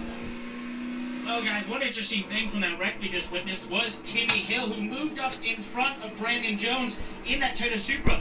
He has a Joe Gibbs Racing engine in that 61 car here after finishing third here at Daytona in February. Joe Gibbs Racing came to him and said, look, we want to work with you. We know how good you are at these tracks. So when you saw that happen there with Brandon Jones, what I found interesting was he was trying to go around Timmy, and Timmy had moved up because he's been instructed to work with those Joe Gibbs Racing cars. It only works, this whole team thing, if you really stick to it and not try to avoid each other. Yeah, Parker, so to your point, the reason this makes the most sense is because that 19 is a Joe Gibbs car. So what you're saying is the 61 goes up not to block the 19, but in your opinion, Parker, it sounds like to help the 19.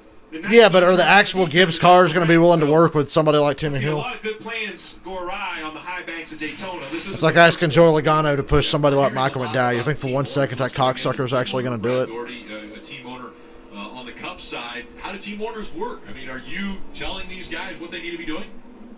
Well, it starts if you have multiple cars. Halfway through stage 2, we're still under caution. Together. And then sometimes it'll go as far as the manufacturer getting involved and reaching out and making sure you're taking care of the guys who are the same manufacturer, same vehicle. But for me, it always comes down to just what Dale Jr. and Jeff Burton were talking about earlier. Once you go racing, you're trying to win the race. I mean, you want to try to help your teammate as much as possible and maybe help that Chevy guy or that Ford guy, that Toyota if you can. But at the end of the day, you're doing whatever it takes. You're very myopic. You want to get yourself up front and take care of your race car, and that's the best team to win for is your team. Yeah, I think when if I want them to follow me. All my teammates follow me. I'm going to. I'll show you how to help me. The thing is, Dale Jr. talks about how he wanted his teammates to follow him. Dale Jr. was actually a much better pusher. He really was a good pusher. Good teammate, and follow me up to the front. Yeah. Well, I can tell you one thing about good teammates. If I'm Chris Well, that's a lot of Rice, people involved in that wreck. Involved in an accident. If I'm Chris Rice, president over there at College Racing, I'm making sure that all three of these drivers right here, AJ Allmendinger, the 10 of Chastain, and the 11 of Haley, understand what just happened. And the reason I say that is because Junior Motorsports cars wrecked, Joe Gibbs Racing cars wrecked. Guys, we have 56 to go in this race. Our plan has worked. Let's not stub our own toe, right? I mean, let's get this thing the last 2 or 3 laps and figure it out. Yeah, let's be clear though. We've seen this race won by cars that look like they've been at Martinsville. Yeah. So that's a car. Remember Kurt Busch's Daytona 500 winning car several years ago? How beat up that thing is. Has to understand they got to take every opportunity they can to break up. 15 to go in stage 2 when they restart here. Or they're just going to control the entire race to the very end. AJ Allmendinger in the 16. Ross Chastain in the 10. Oh no, it'll be a great big one. 16 on that high line. We'll see how the colleague racing guys work together. Honestly, I think y'all just got to go get the Fords and the Toyotas trying to work together as much as possible. Only 2 Yeah, there needs to be a Ford-Toyota alliance here. One of them is right behind AJ Allmendinger. Jack Roush going to kill somebody. A really good restart. Remember how Ryan Reed basically put the Roush Xfinity team out of business because he sucked balls? Look at that. Wow. Cindra's going to have a shot at the lead here. Back at the lead Nope, the push didn't come in time. Allmendinger's going to keep the lead. And 3 Kaulig cars are on the bottom. Timmy Hill jumps up behind Riley Herbst. That's a combination for you. Riley Herbst and Timmy Hill. Oh boy, they got the Kaulig cars split up on that bottom. All the momentum's on the outside. Chastain does such a good job of side drafting the cars in the top line and getting them broken up because he gets so fucking close that they back off thinking he's about to run into him. Here comes Cindric for the lead. Oh, never mind. Allgaier just got junked in the back. Well, that finished off Allgaier. Big wreck in the back. Allgaier says his left rear went down. Another wreck. Joey Gase, Alex LeBay, Justin Allgaier. God, what a mess this race has turned into. So Justin Allgaier, after winning last week at Dover, locking himself into the playoffs, and then they got the Kaulig cars split up because the scoring says Allmendinger, Cindric, Herbst, then Chastain, then Haley. But there is Allgaier winning last I'm sure they'll week, get back locked himself together. into the playoffs. Alex LeBay out of his car. Joey Gase in the 99 with damage. Guys, this is the 6th caution in this race. 6 cautions and we're not even halfway. I keep looking for the We're full just group. coming up on halfway. 46 laps only complete. Heard Justin Allgaier say he blew a left rear tire. Looks like the letter was already flat. Hey, right Hemrick there. was still running. Annette's still running. Yeah, Allgaier just had a left rear go down. Nothing you do. And all those guys coming in there, like I say, you can't get slowed down. You're trying your hardest to slow down, stop this car, but you got that hard tire sliding across the surface of the track. You got no brake calipers on the car. Rotors are very small. Steve, this wreck, obviously, for these guys that are in it, you know, a huge disadvantage for them, but for the guys that were in that earlier wreck, this allows them an opportunity to work on those cars a little bit more.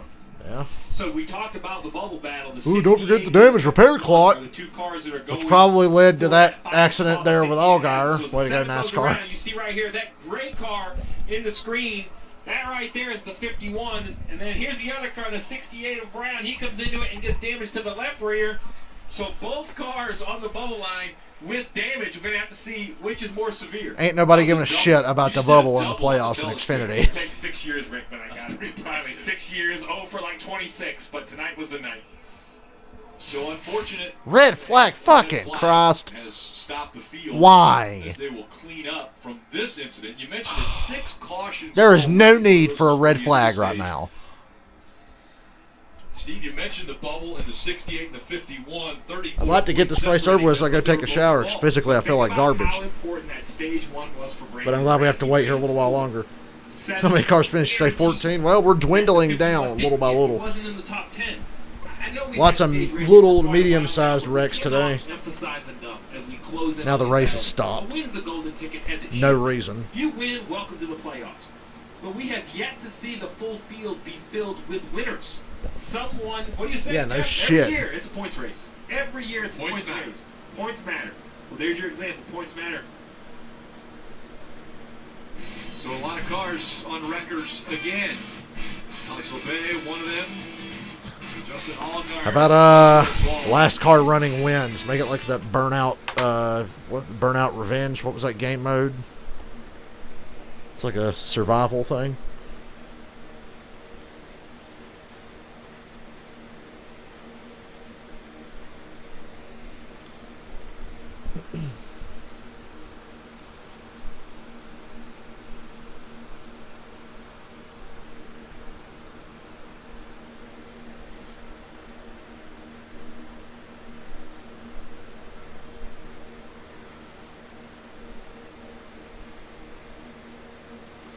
Most iconic duo of all time, Brandon Jones and Causing Wrecks.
Still in commercial. Still under red flag. Hey, it's an Applebee's commercial. Man, I'm hungry.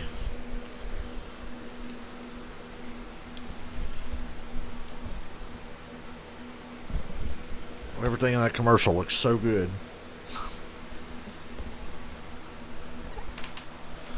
Oh, I gotta go back to Chili's soon. I need actual good food. Not the shit I usually eat.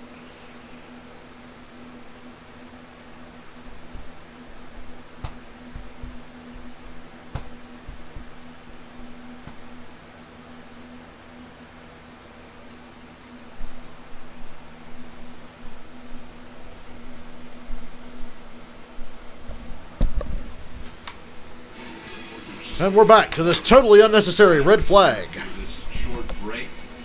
One of the drivers involved in an early incident. This race has just about reached ARCA status for me. Right, Rick. That incident was just 6 laps ago. Oh, Gregson's out. Yay, he's out of the race. No, what could you see from your vantage point there when the 19 got spun? I felt like a pretty good move. We had a pretty good plan with the junior motorsports cars, and thank God he's out of this race. Together. I don't really know what happened. I'm sure right here, but I decided to go in the middle. Everybody followed me, and then everybody's just trying to block the JRM cars. I felt like we were pretty fast, so once we went to the middle, it was kind of done from there, and got collected into it. But man, that Bass Pro Shop car was so fast tonight, and felt like we had a pretty good plan. So. We're seeing a lot of carnage tonight. Colleague Racing definitely going to win. Is it the blocks? Is it the teams trying to work together? What is it that's causing this? Well, I don't know. My crew chief, Dave Owens, he told me that there's going to be the block JRM car train tonight. That's what everybody was talking about on the radio. So that's a good thing that the JRM Camaros had speed. But, man, I don't know. It's hot. It's slick out here, Parker, and the cars are a handful to drive. But I don't know. I think that's just part of blocking and being aggressive. Bummer for sure. But you deserve it. Change and go over to Johnny Morris's Bass Pro Shop and maybe pick out some Black Rifle coffee and True Timber gear. And, subtle. I don't know. Then go to the plane. There's no Michael Walter. Team versus team battles out here, guys. Block the JRM cars, I guess. Well, apparently, if you don't get into victory lane, you want to make sure you get all of your sponsors in. Even if you're coming out of the infield care center after getting checked out. All right, guys. So at the beginning, we talked about youth. That car owner on the far right's doing a good job of hiding his frustration. I don't know if anything. God, why are they all red? Look at these guys. Junior, Burton, Letarte, and Rick Al. Look how red they are. Must be hot in that booth. They're at Charlotte. The lack of practice and the ability to get out there and understand the draft and get comfortable in the draft. Maybe is why we're seeing so much aggression, so much. Yeah, Noah can take a page out of his dad's book, drive drunk, and kill somebody on the way back to North Carolina. Plan to really take care of their stuff, obviously to the end to be around to win the race. But maybe without all this practice, we've seen it all year. It's changed the way. Seriously though, why is Burton and Dale Jr. and the guys so red? Junior, I hate to say this to you because you own 4 cars. There's 37 in the field and 23 have been in a wreck. So that's just what it's been so far, and it's just been. They kind of a wild race with no rhythm. But I'm going to tell you, these are the races where we see a surprise winner. When you ain't going to see no surprise winner unless them collie cars get junked. You take out some of the faster cars, it gives more opportunities to more people. So take time to go back and look at who's running in 9th place. My surprise pick was Moffitt, and he's got 12th, big damage. Right now. Those guys have a chance Big damage. that they may not have had when all these other cars were in this race. That's the car I'm looking at, Jeff. The car in 9th place, Greg Galding. When you look at his super speedway numbers, he has, 3 top 10s in a row, a couple 8s and a second. And here he is, no damage on the 0-7, sitting in the 9th position. Other people's unfortunate issues are an opportunity to somebody. It's an opportunity for Greg Galding and this SS Greenlight Racing. These are the types of races that they can. Anybody else think this red flag is totally unnecessary, or is it just me? Right? This is a team that sometimes runs outside the top 10, outside the top 15. So a great opportunity. Although, Rick, I'll have to hand it to Noah.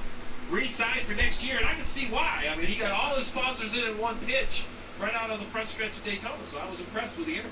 He also mentioned heat. Let's listen in on Ross Chastain's radio as they talk about it as well. Yeah, I couldn't see that long until you get about 3 more of these red flags. But I am sweating. I'm sure there'll be more. This race is going to last till fucking midnight, and I won't be able to take a shower before I play Friday the 13th later. Can't wait. So you see the current conditions, 87 degrees. What the fuck is up with my phone? Partly cloudy. The humidity very, very high right now here at Daytona International Speedway. Yeah, Okay, my you're going around phone the is racetrack, being a dick for the no wind reason. coming through the car cools the compartment, cools the driver. Without that motion, all of the temp in the motor, the drive line is coming into that cockpit, boosting you with that humidity. It's really uncomfortable. Some of the worst red flags that I remember, Jeff, were at Daytona or Talladega. These cars are shielded up pretty good to keep the air out of them, as they are the way they built the Super Speedway cars are. Keep the air from coming in to the cockpit and create drag. So it's pretty uncomfortable. I think humidity at these racetracks seems to be really bad. And remember, Ross Chastain, he's from Florida. He's used to this heat, he's used to this humidity, but still sitting inside that race car, it is just very, very hot. Well, Jeff, so you know a little bit about the heat there since you're living it right now, right? Yeah, I'm definitely living it right now down here in the pits. But yeah, the heat and humidity is definitely huge on the body. It affects you a lot. I mean, you're losing. That's a lot of speedy draw. It's very hard to retain it. I know personally, when I used to play football. Still hate this red flag. I never cramped playing football, even playing in Maryland, high humidity. But when I was in a race car, I actually. We stopped wrecking for about 10 minutes or so. And that was pretty crazy. God, that's a lot of speedy draw. And I'm getting a Charlie horse on my right leg, on my right hamstring, my gas pedal. I couldn't pull off the track. I had to continue the race. Oh, I got my first dislike of the day. Yay! For about 20 minutes. And if you've ever had a Charlie horse, you know how painful. Can't believe it took that long. Imagine driving for 20 straight minutes with a Charlie horse on your right hamstring. So that humidity is taking these. I'm officially fucking bored with this red flag. That hydration so that you don't mentally fatigue. Because if you mentally fatigue, you will have mistakes. Is that much speedy drive really necessary? And we get a question. I get a question when I was racing. The most popular question that I would get is, do the drivers go to the bathroom? Batman is escaping. So you just gotta go to the bathroom. Well, you don't. In turn 4. It's so hot, you just sweat it all out. These drivers will lose 8 pounds during these cup races. Just on a normal day. Well, I need to start doing some cup races then. I should turn the heat on, shut the windows, and turn all the fans off, and sit in here and do a full race on my steering wheel on NASCAR heat and get the same experience. Sweat balls for 3.5 hours. And we saw the safety crew giving the drivers. That commercial still under red flag. Fucking kill me.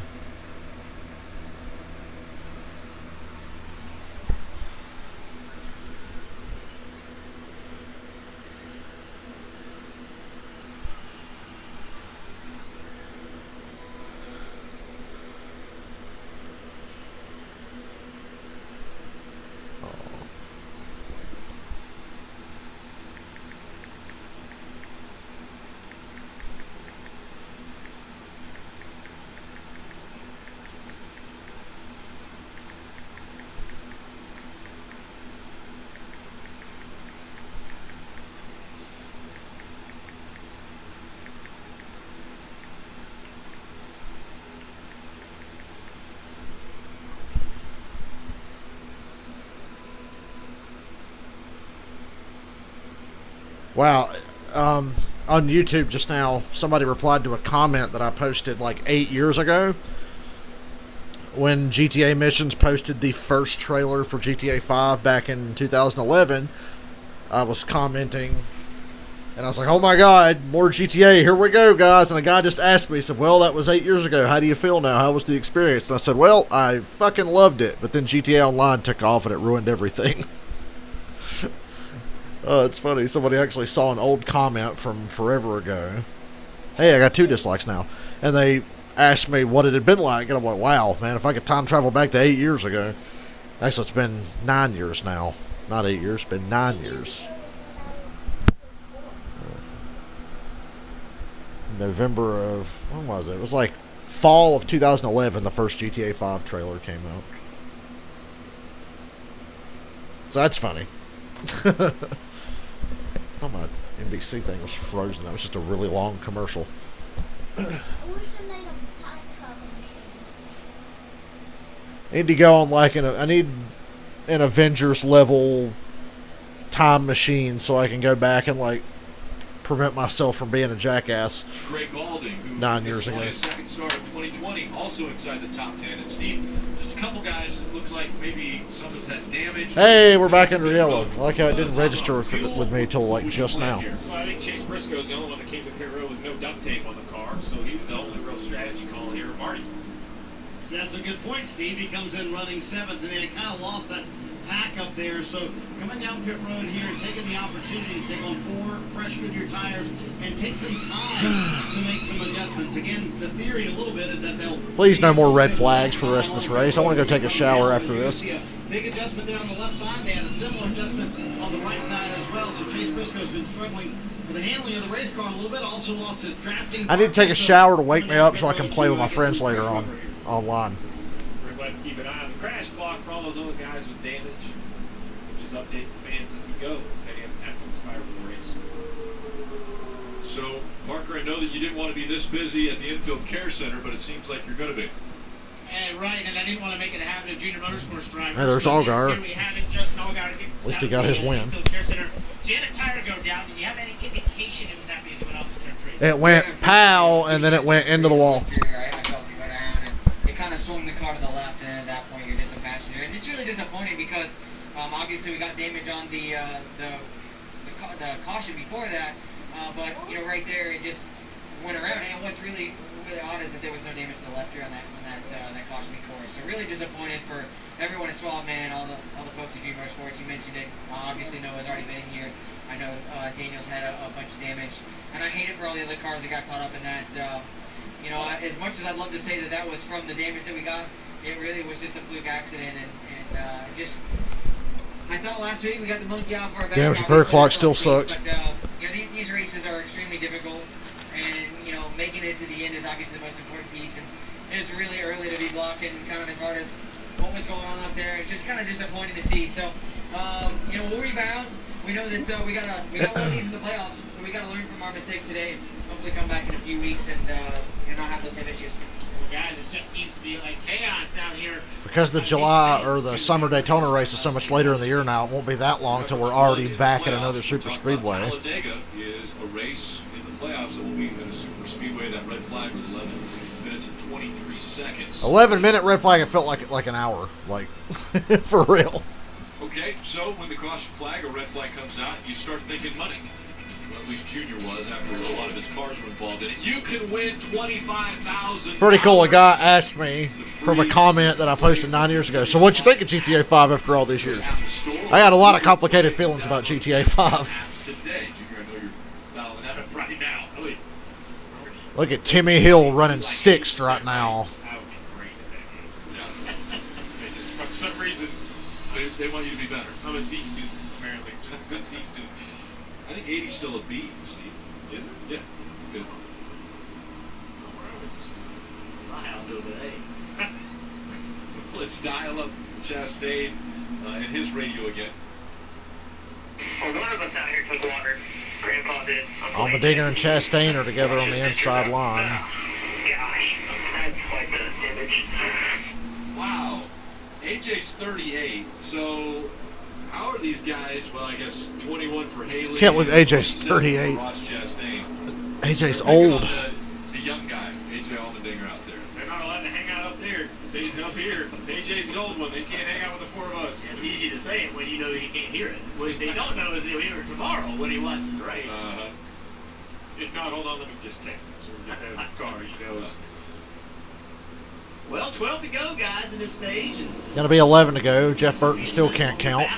a lot of cars out of this race, but still everybody wants to win these stages. A lot of attrition, but as you mentioned, you know, it's going to have to be settled. And even if it comes down to a couple of cars, it's still, you've got to settle it between them. Colleagues are going to have to decide if they work together and how long. But again, this is just to get to stage 2. Calling cars all on the bottom. 11 to two. go in stage 2. Allmendinger's your leader. That's convenient as hell. I thought they'd got them all split up a little bit, but no, they all conveniently got to line up on the same line. Boy, there's not a lot of cars left. Not a lot of good cars left anyway. Got Timmy Hills up here competing for a win. Ooh, Cindric. No help, though. Neither guy really has help. It's all who's got the most power and whose side draft's better. Until this run comes down the backstretch, and it looks like it's going to favor Cindric on the outside. Yeah. Outside's really organized. Now the inside's organized. Dead even into 3. Allmendinger's got a nose ahead now. We are halfway through this goddamn race. And that inside line just gets nose to tail. So much better than the outside. Allmendinger leads that lap. Create momentum. The 20. Harrison Burton goes to the inside line. Harrison Burton leaves his teammate in the outside line. Outside to go with the teammate and then realize that outside line was going to go backwards. Kaulig has this race on lockdown because Junior Motorsports is non-existent. All they have is Michael Annett and a beat-up Daniel Hemrick. No help on the outside now for Cindric. He's going a little further back. Looks in the mirror, he goes, oh man, I need some help. That was good recognition by Harrison, understanding the outside lane was not going to work. You go to get to the bottom and then make room for his teammate. Now Timmy Hill, who they wanted to work with, he did not get room made for him, so he's not happy at the moment. He got hung out right now. Look at Alfredo's splitter. Anthony Alfredo's still running, but look how high off the ground the front end is. That's what's so hard about teammate racing. At times you just have to make a decision that's right for you and it's not right for them. But if you didn't, that move wasn't made, then look what 9 more laps to grind this race to a screeching halt again with another stage caution. And I kind of wish that they would have stuck with that outside line. I think that's the only way you can beat the colleague guys. I don't know how Alfredo's even staying in a pack. Race. Look at a little debris right there. 22. Look at the nose. They're just now noticing Anthony Alfredo's front end. It's sitting there running and Still running, though. Splitter's not even close to the ground. That's a good pushing car, bad leading car is what I call that one right there. Look at the hood. Tape down. Alfredo's going to have to... Oh, we got a caution. Debris on the backstretch. You know, never mind. One of these cars, and it could be a number of them that have been in accidents already. Wake up. So now under 8 laps to go in stage 2. Caution has come out. This is the 7th caution. Yeah, that's a crush panel. It looked like a clear piece of Lexan, but I thought it was tape or something. I don't know. From some car in front of the 22 that's now on the back straightaway. And yeah, okay, fair enough. Race Junior's like me. Yeah, I ain't seen no yellow come out. Damage, more opportunity to repair their car and improve the speed of their car. Well, I don't know if you could do anything to improve that 21 car. As high off the ground as it is. Was on the track right there. Everybody found minimum speed. So that is basically going to allow everyone. There's no more crash talk. All that stuff we talked about, Rick, is gone. Now you can come down pit road, sit as long as you want. You don't want to lose laps, but you can really start to repair these cars now. Now that you know you can't be kicked out. You know, it's as if if we didn't have a stupid damaged vehicle policy, that piece of debris might not have wound up on the racetrack. I don't know. What do I know? Yeah, exactly. Well, I mean, to a point, you don't want to get it. You want to just make sure nothing else blows off. I would actually be more concerned about that. Brandon Brown's going to the garage. I don't think you can fix that. Implications. Unfortunate for the 68 of Brown, currently in the 12th position. And the 51 of Clemens, as he's Alfredo's driving a Generation 3 Cup car right now with that front end. So potentially gaining more points. So Rick, as I was saying, it's that right there corner of the hood is more my concern for Alfredo. The reason Personally, I think the entire car should be that far up off the ground, but that's just me. Those air intakes for the radiator. I'm assuming if he's not having any temperature issues right now, the ductwork is somewhat attached. But if you start bending that back down, you can actually break the ductwork loose. Now you have a little bit more aerodynamic car, but now it won't cool. So now your day's going to be ending for that reason. You know, sometimes when you crash something in Junior Motorsports getting fucked is what pretty much gave this race to Kaulig. There's a difference here than what we see over on the Cup side.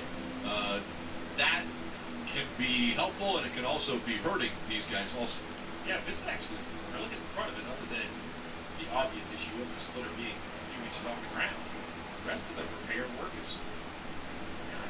Yeah, they did a really good job fixing Alfredo's car. Almost like a double circle. Gotta have somebody stand on that splitter, though. This actually might, I hate to say it, but it's not that good. Come on. I want to say it myself, Jeff, but I appreciate that. Yeah, get Chocolate Myers' big fat ass out there to jump up and down on the front end of that 21. Never started Daytona, right? So when you start talking about these young guys Saw Chocolate was on. I have not listened to Dale Jr.'s show in like 2 months. I need to get caught up.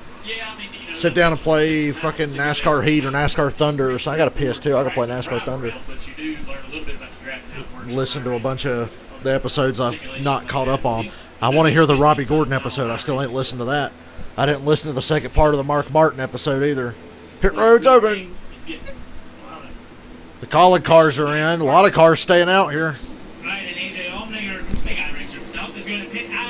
Today they're going to get their tires here and take gas only later. See, told you. And his teammate's going to pit here as well. Going to be 4 fresh Goodyear tires. 46 laps to go. That would be a tall task for them to be able to make it, obviously, to the end of the race. But taking the gamble here, all the College cars coming down pit road, they've shown their speed. We'll see if they have the right strategy with the stall.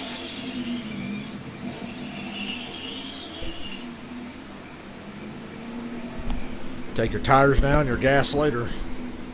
If you're smart, a lot of guys here took gas only from the look of it. Strategies. These cars that have come to pit road. If I'm Matt Collins, this is the moment in the race where I'm kind of holding my breath, right? Yeah, the College car is going to be in traffic for the next few laps till the end of the stage. We all know these super speedway races don't get real until you've done your final pit stop, and that's coming up at the end of the stage. Remember, this is the 5th race before the playoffs start for the Xfinity Series. Tomorrow is the last race to earn a spot to get into the playoffs. Oh boy, lots of puckered assholes tomorrow night in Daytona Beach. Daytona. And wherever you're watching this. Bump draft chaos. What better place to make the NASCAR playoffs or miss them? Whatever it takes to win, do it. Because Daytona sends you to the show, or Daytona sends you home. The racing week. Well, remember how good Chastain was running at Daytona in February in the Cup Series? Daytona, tomorrow on NBC. It's going to be crazy. I mean, you've got Matt DiBenedetto. Right. You got William Byron. 5 laps to go in stage 2. There's really not a lot of cars left. You have to factor in the fact that It's Herbst, Burton. Who the fuck is that in the 07? Gray Galding. There you go. Anthony Alfredo, Austin Cindric, and Timmy Hill. Herbst is leading, if you can believe it. 5 laps remaining in stage 2. And now shaking up the front. Okay, so Alfredo's in front of Timmy Hill on the outside line. I don't think that's going to work. And leading that outside line right now is that 21 car. Not for long though. Here Well, look at Allmendinger. Like 4 cars ahead of his teammates already making moves up at the front. Cindric jumps out of line from the bottom all the way to the top to get in front of Allmendinger. Look, Gray Galding having another good run on a super speedway. I said he almost won Talladega year before last. And Justin Haley in the 11. Once again, Colleague Racing working 4 to together. go in stage 2. Outside lane is completely formed up. That's a pretty strong outside line now. Gray Galding leading the pack. Riley Herbst is your leader. Gray Galding's going to get the lead here with a push from the College cars. Oh, yeah. Gray Galding's going to lead this race. God, why can the outside line not stay as close together in the center of the corner? It's just so weird. Another push here, but I don't know if he'll get it on this back straightaway. 2 Toyotas on the bottom, followed by 2 Fords. Those College cars can literally do whatever they Fend want. off these College cars in the outside lane. It didn't even matter that they pitted. They instantly got back together and are back up at the front already. And they're going to take gas only on this next stop. Cars on the outside. We haven't seen that outside line really work yet. But those guys are organized. They're pushing the 07. 3 to go on stage. Take over the lead. Gray Galding with a nice run. 07 does a great job right there. Gray Galding takes the lead. Yeah, Galding is clear he has the lead. He makes the decision to go to the bottom. Now he's going to try to block both lanes. Gray He Galding. has no teammates. He can do whatever he wants to do. His goal is just to pay attention. If he sees a run going, block that run. There he goes, right Oh, there. boy. Blocking. He's going to do a stupid block on these College cars, ain't he? Good news is when you have Allmendinger behind you, if the car behind him ain't clear, you ain't got to worry about blocking him because Allmendinger's not going to ditch his teammates. So Gray Galding's actually in a pretty good position right now. That inside line's organized. 2 to go in stage 2. Trying to keep that momentum from the 18 car. Moves up a little bit here in the trouble.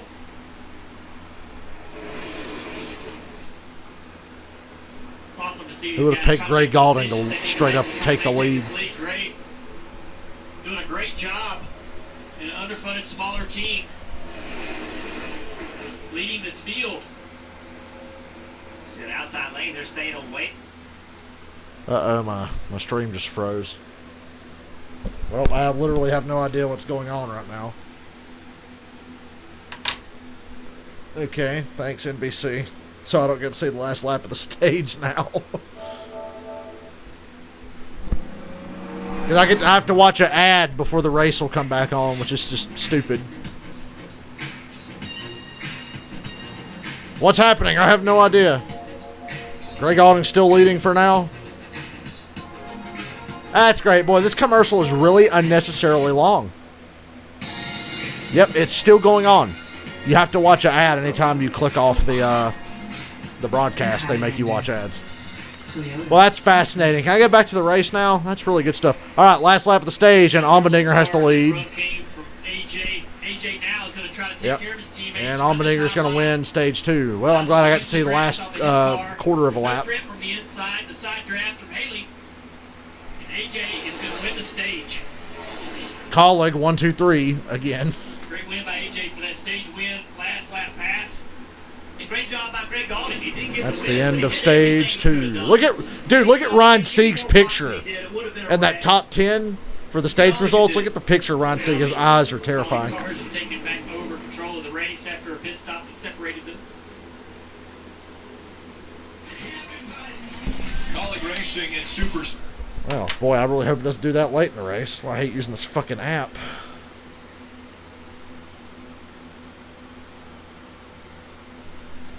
But I'm not going to watch this race in standard definition.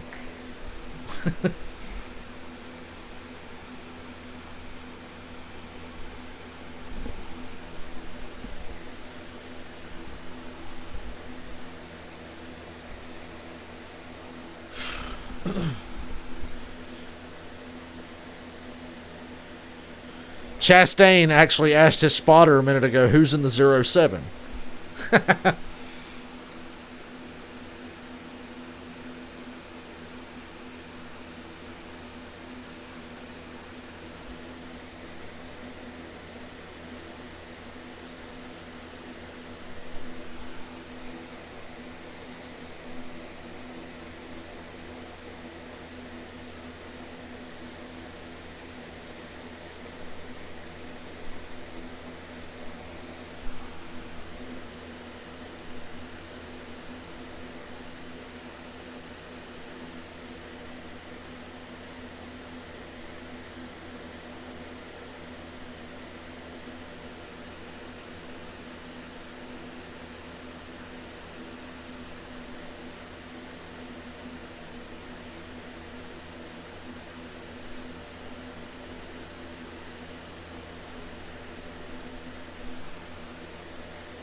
Oh, Brandon Brown's DNF is because of the damage repair clock. So there you go.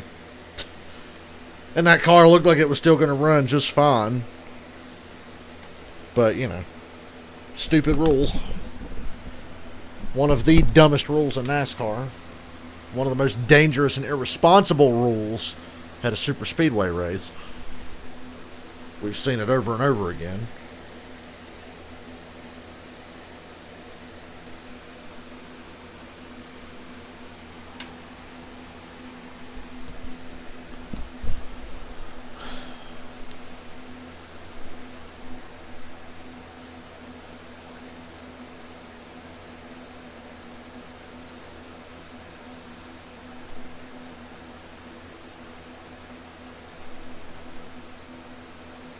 Why's that guy in that commercial making that face? That food looks good. God, I'm hungry.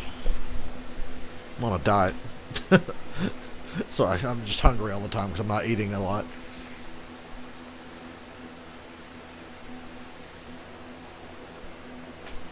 Yay. Greg Galding's made his way from 26 Boy, all the Greg way to Galding. fourth place position. Earlier, he was mentioning that Implications. from others that it drove really well. But then when he's top 10, all of a sudden he didn't have the stability that he needed. He went down on tire pressure, and now he said, we're in the game. Marty, Jesse Austin, Cindric. EA Sports. Right side tires. Meanwhile, Chase Briscoe right in front of him. Fuel only for Chase Briscoe. Give him a little tap on the hood, and he. So gas only for the Colin cars and Chase Briscoe. For Cindric, fuel only for Chase Briscoe. Wow, they're already going back to commercial. Jesus. Oh, for God's sakes.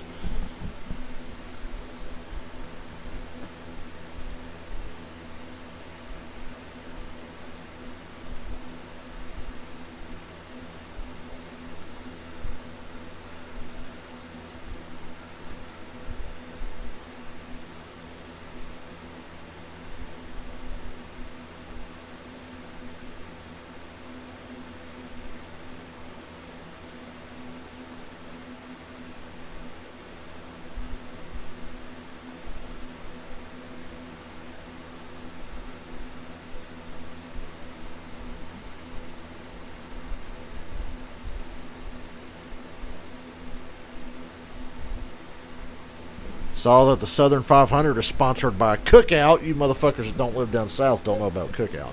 At least I don't think you do. A little overrated, but it's a good place to eat. Go for some Cookout. Man, I'm hungry.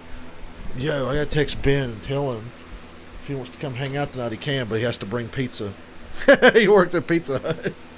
Well, hey, man, go to hang out tonight, you gotta bring pizza.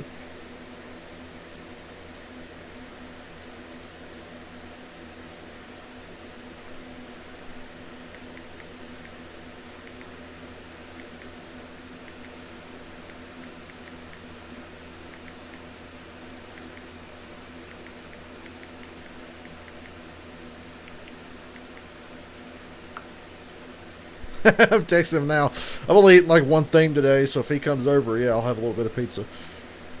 Take advantage of the fact that I have a friend who's like a manager at a Pizza Hut.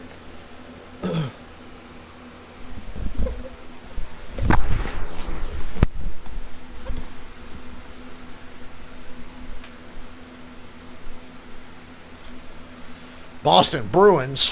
What a bunch of cunts up in Boston, eh? Love the city, hate the people. Boston would be a wonderful place if the people that live there weren't dipshits.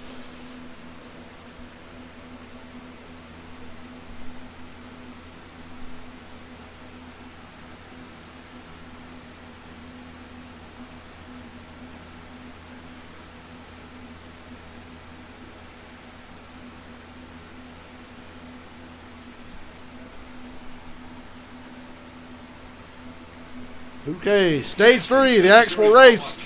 And the Colin cars are going to be 1, 2, 3 because they're going to let Allmendinger in on the bottom. And good luck getting by him is all I can say. Dale Jarrett, who better talk about Darlington. It's coming up next weekend. He'll actually be Darlington. Dale Jarrett. My God, it's August 28th. We've almost made it through another month. You guys take over for a few segments of that race. A little history there. Okay, I think I can turn my fan off now. I'm sure I'll regret it in 5 minutes. Guys, we saw that damage for Anthony Alfredo on the nose. It was popped up, and it still doesn't look We have great. 36 The team laps to go. Did their best under this last caution to try and get that nose down. You'll see just a bunch of crew members here. Just got one. Oh, they are jumping up and down on Alfredo's hood again. A couple of them will start jumping up on the splitter like that, trying to get that. That looks like fun. I want to be on a pit crew if I can do that. But hey, it's a great effort. I can confirm. Look how wide it looks on the front end. Camera angle unsuccessful on lowering the splitter. You were more worried about the hood, though. I was. I wanted that right side looks taped down. Look You at be that. very careful. You see that square that's kind of popped Yeah. up. They can't tape that down for safety. Let's listen into the 16 of AJ Allmendinger. Boy. I come in and get the players. Let me think about this, old man. I'll come in and give you a cane. No, stay out. It is past 7. My head starts to hurt when it gets nighttime. Very tough of a veteran. It's a mixed bag on tire strategy and fuel strategy, but Ross was giving well, him a actually hard everybody's time. same on fuel. It's the tires that are different. That was Chris Rice.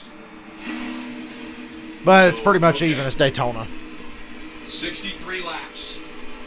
Brady being gone. Yeah, it might humble those Boston pricks a little bit. It'll be 37 to go. Look at Ryan Sieg with a big push to Allmendinger. And Allmendinger right down in front of his teammates. Call like 1, 2, 3 on the bottom. Ryan Sieg's leading the outside line. You just know he has no fucking chance. Especially because he's getting a push from Riley Herbst. And once again, they are together now on the bottom. That 39 of Ryan Sieg trying to make some things happen. And Ryan actually just announced that their sponsor's coming back for another year. Yeah, CMR Construction was first full year this year. They like working with the Sieg family, so they announced to come back. Happy for Ryan, such a nice guy, nice driver, nice team. Happy to see him be able to continue. Another one of those teams that fights for everything they can get. Marty. Remember, Rick, the Colin car is pitted with 46 to go. Took fuel and Goodyear tires for what they think is the last time tonight. Under the last caution, Justin Haley was saying, hey, why don't we just come down pit road and top off? If I was the crew chief, that's what I would do. I'll leave it up to you guys. So, Steve, I kind of agree with Justin Haley. That would have been a big insurance policy, and I think they still would have come out 1, 2, 3. I agree, Marty. I think they could have come in, took fuel only, and returned to the racetrack. It tells me that the crew chiefs on top of those 3 pit boxes feel good about their window. They know how fast their cars are, Rick. It has to be safer than they think. They knew they were going to get yellows to save gas there. If not, man, they're going to have some explaining to do in 35 laps because these 3 cars are so dominant. I saw one car just jump out of the line, jump out of the pack off of turn 4. Not sure who that was. Jimmy Smith. Damn it, Benson has been off all day. No pizza. So he's trying to get down to the apron. Fuck. Flat tires tonight on this racetrack. You know, obviously all the crashes and debris. 61 Tim Hill. If I'm 18 at Raleigh Cooper, Boy, I just feel like this last 34 laps is a formality. You're not going to beat 3 cars working together that are that damn strong. You see the damage to the back of Sieg's car. Just how hard can he push that 39 if he can't get to the back bumper? How hard can that 39 be pushed down the straightaways? And you can see the decal flapping back there. Sieg's got a chance right here to jump to the bottom. He's going to do it. Wow. So he finds an opening and grabs it right in front of Chase Briscoe. Now it's Riley Herbst to the 18. 39's being called on the pit road, I believe. Yeah. What? Yeah, so They're black flagging Ryan Sieg for his rear bumper. They finally put the black flag with the white cross, which means we are no longer going to score your Okay, NASCAR, that's stupid. Very unfortunate. You see the left hand out the window. Great job by Ryan right there, letting Chase Briscoe know he's coming. Chase Briscoe knows. Yeah. The people behind Chase Briscoe know. No one's expecting anyone on pit road right here. Let's hope everybody gets clear of him. Yeah, he's fine. Nice job, everybody. It always makes me nervous. How many wrecks do we see getting on pit road at Daytona every year? It's a quick caution here, but I doubt it. They're all single file. There's nothing going on now. Now the 39 doing a great Raced hard all night until it matters. I love when they do that. They're going coming to pit road. The 8 and Daniel Hemrick's going to be posted as well. Same issue. Ooh, that might be a caution there. That rear bumper flew off the 8 car. Now that is a pay. You know, you can't add new fenders, but you are allowed to add. Maybe it blew off the track. Maybe that's why there's no caution. Because it is required. But you have to have quarter panels attach it to. So I have to keep an eye on that. Not much to change up front though. These 3 collar cars. And this is when it gets really tough for a driver. You want to make a move. You want to make something happen. But these collie cars, they're going to paint that yellow line. They're not going to give you the bottom of the racetrack.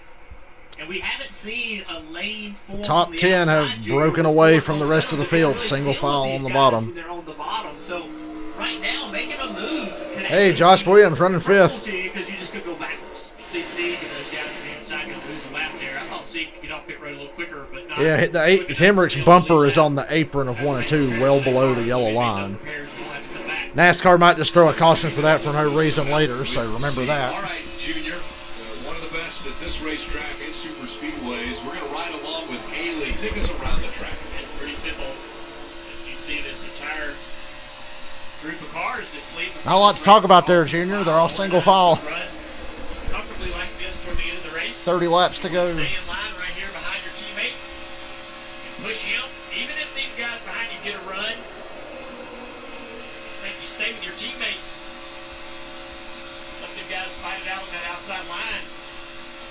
What's so important right now is you have to remain on guard. You cannot just let your guard off, because if you say that blue car that's fifth in line, Josh Williams, he's got to understand that those cars behind him, they want that spot. He cannot get lazy and just get complacent. You got to continue to block that inside. Do not give them the inside for any reason. If there's any way you can kind of smooth out the accordion effect that happens in the draft, so you don't want to push your teammate. This is what I thought this race was going to be the whole time. But it actually wasn't. It was pretty exciting for a while. Laps are just going to tick down now. Still don't like this aero package for the super speedways and Xfinity. Guys the opportunity behind you to make a move, make a run on you. So you want to smooth the draft out. So while you might be wide open, you don't want to drive up there and bump draft and push the second place car into the back of the leader and create that accordion effect. That's why that high line often works so well, because the cars get strung out. I can't believe they're not running the high line. You think they'd be trained up against the top? Isn't that what they usually do? Oh boy. Josh Williams, top 5. Well, that's even worse. Nothing happening now.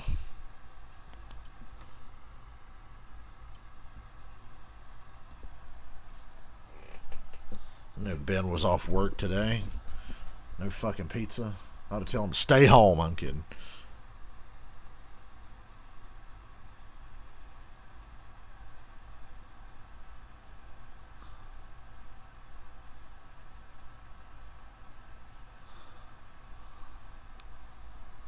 Still single file on the bottom.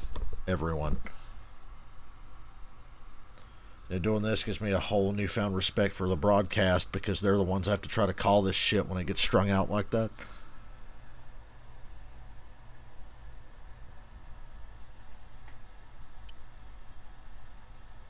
Can't believe they black flagged Sieg.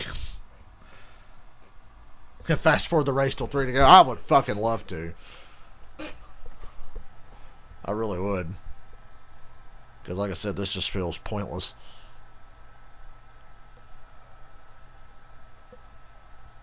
Happy for the 3 guys up front, though, because like I said, I love all 3 of the college drivers. They're all cool dudes. Really, I love that whole top 5. Even Josh Williams running 5th there. It might get sported. What are they going to do, though? You're just going to pull out a line, and you might get up to the quarter panel of Allmendinger, but he's going to have constant help pushing him. I just don't think there's anything these guys can do. The top 3 have this race sewn up. It's like a roadblock up front right now. And even if you get a caution, they're still going to be lined up. Because Allmendinger will pick the outside and then quickly get down to the bottom in front of Chastain and Haley. And we'll be right back to where we are right now. I don't buy for 1 second that Josh Williams has what it takes to win this race. It would have to be Briscoe or Cindric.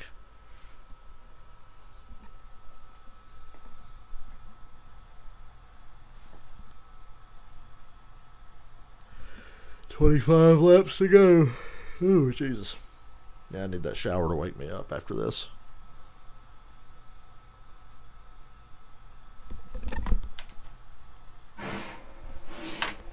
Yay, something to fill the silence. Coverage brought to you by Geico. Again, these cars breaking away from the pack. The first college car, or the first car that's not owned by. Give Greg Galding credit for being able to hang on to the tail end of this group, but barely. He's losing a little bit of ground. Manufacturer games were heating up. Chase Briscoe sitting in 4th, and the guy he's worked with all night long, Austin Cindric, sitting in 6th. Between them, Josh Williams in that purple car. So now they're trying to work a plan.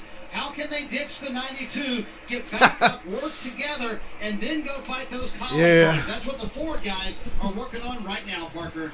And honestly, Michael Annett was smart. He'd go with him. That blue car sending your screen does not want to have that happen. Running 5th is an excellent run for this small team. You know, we call the draft the great equalizer, but something a lot of these small teams will do when they go to a super speedway is they'll lease a motor from an engine shop like ECR and get all the power they can. That 92, that's one of their own motors. That is not the most horsepower you can bring here, but the draft being a great equalizer has a run in 5th. His best finish ever, 8th. He definitely improved on that finishing there.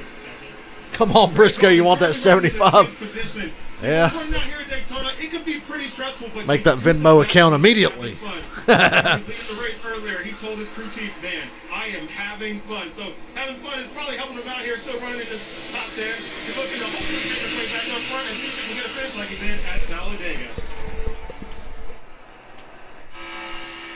Take a look at the Toyota driver update. Right in the midst of that is Riley Herbst. And you'd think, well, Joe Gibbs racing car running in the top 10 in a super speedway race, nothing out of the ordinary. But remember, he had to start the race with a pass-through penalty because they failed pre-race inspection 3 times. And so even their car chief was removed from the racetrack because of that. But they've been able to fight back. They got an early caution. Oh, Briscoe's got his work cut out for him. Riley Herbst up here in the top 10. I'll tell you that much. Let's ride along this 18 car here. See how he's doing his throttle. See if he's having to run wide open. If he's lifting any to make the choice to stay where he's at. All right, looks like he's 60 to 70, 80% throttle here. So if he wanted to, he's got enough speed to go up there and push this one car, but he's choosing just to sit here and ride. I wonder when those guys will make the decision to not do that. How are they planning to combat this colleague group up front? They're going to have to work with some Fords. They're going to have to work with some Chevys. You're going to have guys running up and down pit road trying to make deals. Well, what about the spotters? Are they making deals up there too? That's probably a possibility for the spotters to be a big role in this, to get these teams to work together. But I was just curious to ride along with this 18 if he was lifting at all. But when this pack was so fast and all these guys were wide open and weren't creating runs at all. Let's listen to 20 radio. If the 98-22 want to go to the top, the 1 will go with it, and we can go to the top with the 1 if they do try to make a run at it. But that's what we're talking with. We got them. We know it takes all of us to beat them. Yeah, so I agree with that. It's going to take everybody working together to beat the colleague cars. I don't think 2 Fords can beat them. I don't think a couple Gibbs cars can beat them. And so, as much as they don't like to, the manufacturers. Ooh, it's thundering outside. Chevrolet's, Fords, Toyotas, Marty. Hey, Junior, that radio traffic's heating up, so if you're Chase Briscoe up there in the 4th position and you're Austin Cindric desperately trying to get to each other's bumper, how do you do it? They have been saying on the radio, both spotters and crew chief, we have a plan, we'll execute it in the next few laps, but how do you ditch that blue 92 and get together to Blue 92! What? The way you're going to have to do that is... He said blue 92. 20 laps to go. What's going to happen at some point as these cars Still, single file. time where you enter the corner, Running order just as you see it on the leaderboard there. and that's when you can make your move. You can't just turn right now and expect that you're going to jump on the outside of them. You got to have them slow down for some reason as they're lifting to keep from running in the back of somebody. That's when you can make the move, but you got to make the decision right now. And you got to know somebody's going to go with you. You got to have that confidence to make that move. Well, as we see the dicing, you keep talking about the plan from the guys doing the attacking. Well, what's the plan for the guys up front? I think it's all up to the 11 of Haley right here. We're going to ride on board and look out his rear. And Josh Williams just pull out a line. All right, they ditched that 92 car. Well, they got him out. They've got the other manufacturers with them. Shuffle them out. Here comes the run. Ooh, big run down the back. They don't take it, though. They don't take it. Or do they? Woo! Oh, I swear, it looked like he was about to get hooked. Haley's blocking really, really aggressively. I thought he was going to get hooked into the outside wall because the 98 was to his right rear quarter panel. The defender of all 3 Haley cars, right? He has to block the run. That's his Justin Haley's the Dale Earnhardt here, and Chastain and Allmendinger are the Michael Washington Jr. Oh, I'm going to hell. Listen, your job is to block those Fords, so his job is to block for Ross Chastain. Yeah, but don't you want to win? And what a night they're having, you see right there. If I'm Haley, fuck that. I want to win. I'll block until like 2 or 3 to go. Then I want to win. Haley and Allmendinger splitting up. They've led 50 laps. They're currently running 1, 2, 3 with 18 to go. Now they're trained up against the outside At wall. this point, you're just hoping, right? You feel like, can it just end like this? I wouldn't want to. I just don't understand why Briscoe isn't taking these runs that he has. I mean, My junior said, take every fucking run you but he's get. got to stay up here and help these guys on the outside and create a lot of momentum. And that outside, once they get that outside working up top, it's hard for the bottom to do much. You're going to need more commitment down in that bottom groove. Marty. And Junior, the plan for the Fords, and this may be a little bit of a stretch, but they know the Colin cars are very tight on fuel. So where do they drag them up to? The top of the racetrack. You use more fuel. It's longer to go around the top of the racetrack. So with 17 to Not go, that tight on they're fuel. playing a little bit of a chess game here. Let's make them use more fuel by running the top of the track. Now you see these guys in the back of this draft losing the draft slightly. That's because that high line runs more momentum. It runs faster. And it's hard for these guys to hang on there. Now, they shouldn't lose the draft, but they are in danger of doing that. Yeah, Gaulding and Harrison Burton are like 4 car lengths back from Riley Herbst, who's at the tail end of this line. You're losing help to these 16 laps to go. You're going to get outnumbered. I feel like there's an opportunity as well, because as they're running the top, if Briscoe, who has his teammate Cindric behind him, and then the one car behind him, if they just said, hey, we're going to go to the bottom, they could go to the bottom and pull up. Edge Allmendinger's going to have 2 wins this year. Imagine if he was full-time. He better be full-time next year. But I think they're opening the door for the guys to make an easy run to get beside him. And we know that the 11's going to try to block. Go NASCAR Oh, Jesus. Single file against the outside wall still.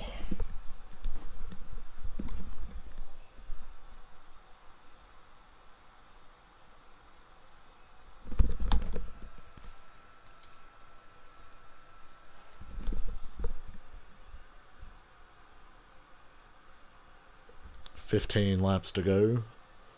Training around some back the blue cars on the bottom there. Wish them cars were upside down on fire and in the catch fence. For driving something so offensively stupid. But okay, it's being that slow is embarrassing enough. That's punishment enough for anybody who drives a car that stupid. Back the blue.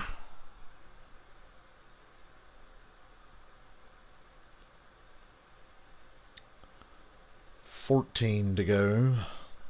I've got to shit on the Kyle Weatherman cars every week. Those stupid fucking paint schemes. Please stand for the flag. Back to blue. Oh, Jesus, fuck yourself.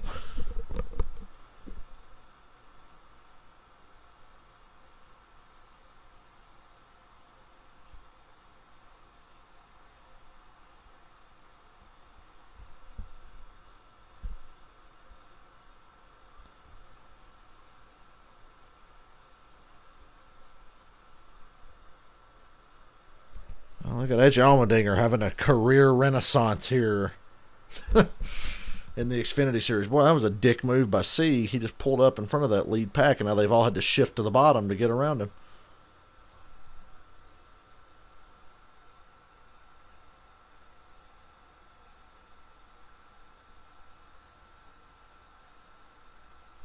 Well, they're all going to get by him, no problem. 13 to go. Briscoe really made a mistake not taking that big run he had earlier. Being really indecisive with it. Darlington, next Saturday at 12:30. Jesus Christ, an afternoon race at Darlington. It's going to be hot as shit outside. Which Colin car's going to fail post-race? Probably Allmendinger. You ain't going to run him out of gas. But Steve, you say they're on the throttle the same amount of time. Well, so let's listen into the 98 radio.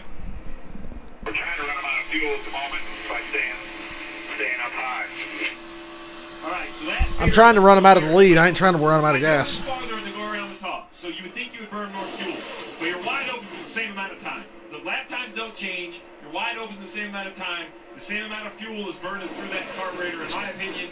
There's no worse physics, man. On a wide open racetrack. At a downforce track where you're in the throttle longer because you're on the top, then perhaps there's some strategy behind that.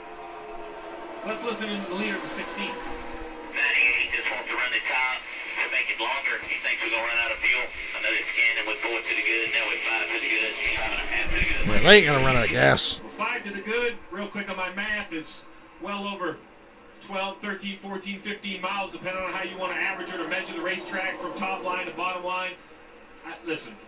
They're not going to run out. Heck of a strategy to try to run fifth and run the front three out of gas. I don't understand. There goes Briscoe to the bottom.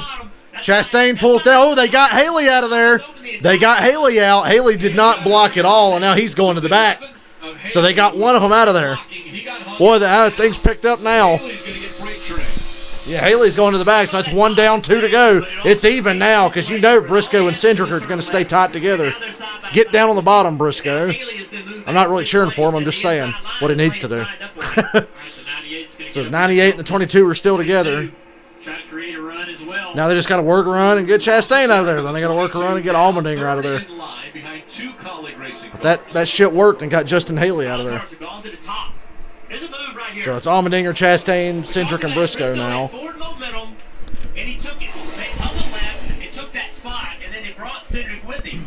Now the Collie guys, after 10 this to go. happened, they went back to the top to try to help out their teammate.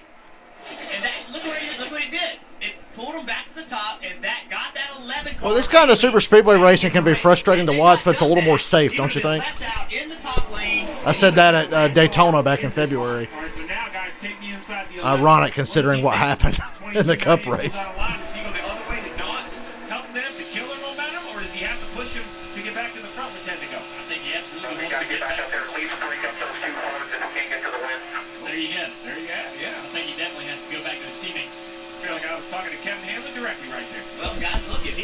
Move he makes when he tries to jump the outside and it 9 laps to go. Guess what happens? That hurts that. That was a big move. That shows they can get this done. So he could just be a disruptor. This takes a lot more work than it does in a Cup car, though. One of Mike Lynette. He's won at this racetrack, running in 5th position. We have a run at a good time to catch, a spotter almost sleeping. Tough angle. You hear that? That's from the 20. I think that's what they did to Haley. He just looked like he was asleep at the wheel. Catch the spotter sleeping because of the angle the spotter has from the top of the grandstands. And this is the bumper of the 10 of Chastain, the second place car. The reason this is important is count. Defender was Haley. He got bumped out of line. Now the defender for this race win is Chastain. Go by Timmy Hill in the 61. And guys, this is all when we see these wrecks is that when somebody makes a move, that 22 car makes a move, Chastain's got a counter. Yeah, this could go bad. Just No big run coming here down the back so for Cindric in 3rd. He's spending more time right now looking in the rearview mirror than he is out the front windshield.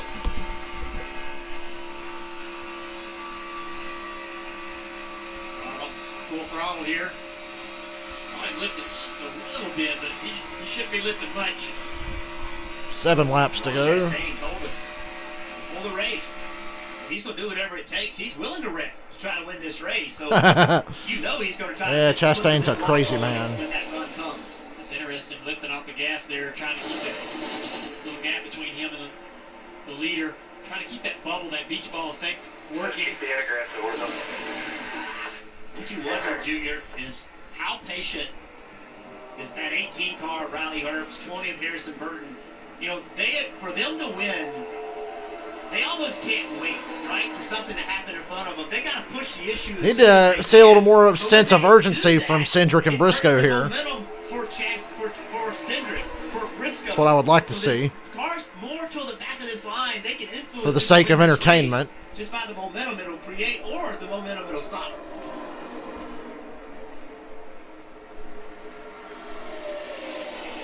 See the telemetry here down on the bottom left, the 18 car who's further back in this pack. How much throttle is he using? Is he on the gas? Like if we watched him on the inside line many laps ago, lifting a lot down on that inside line. Now he's on the high side of the racetrack using a lot more throttle. So Steve, if the guys out front probably are using the same amount of throttle on the bottom or on the top of the racetrack, but the guys in this position, 8, 6, 7, and on back are absolutely using a lot more throttle. Gosh, that was close. Ooh. Running this high side, lap after lap. They are using more throttle. Herbst hasn't done anything stupid yet. He's due. He damn near did there. Lap 62, he should be way good on fuel. It's really the Collie cars that were last on pit road at 54 that I think have any sort of fuel concerns. And we heard Chris Wright say there were no concerns. So I think it's all about speed now. Marty?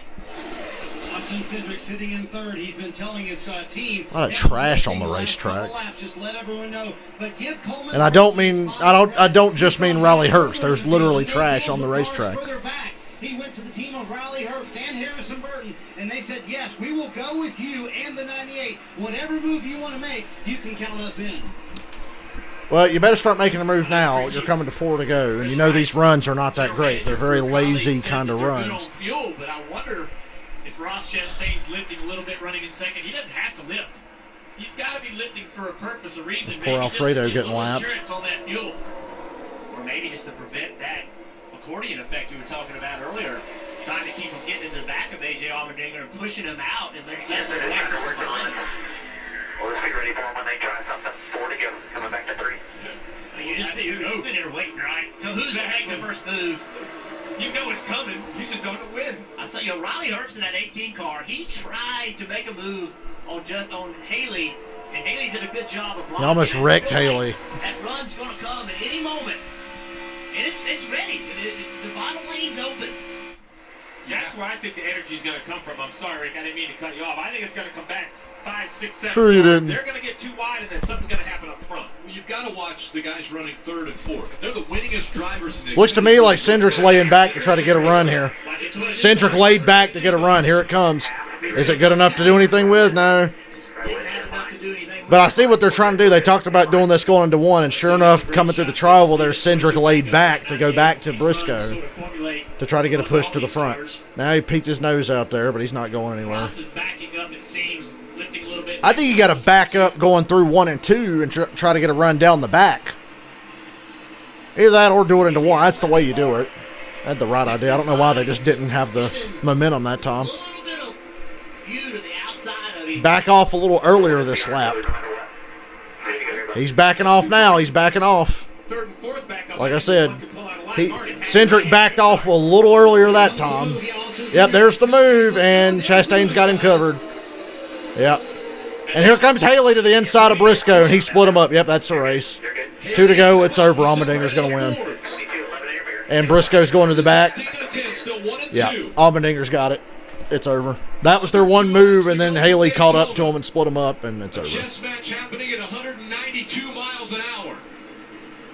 So the 22's in a tough spot here. He has no. He has literally no help. The car behind him is Haley, and the 2 in front of him are Chastain and Allmendinger. It's over. A.J. Allmendinger, loving the fact that he's got his teammate right behind him. He can see him in his rearview mirror. 1 lap to go, presented by Credit One Bank. Credit One Bank.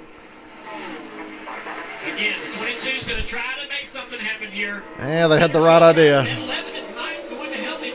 Levin's trying to get his quarter panel. He is there. They got to run, and that's going to help that 11 car on that outside, the 18 to the inside.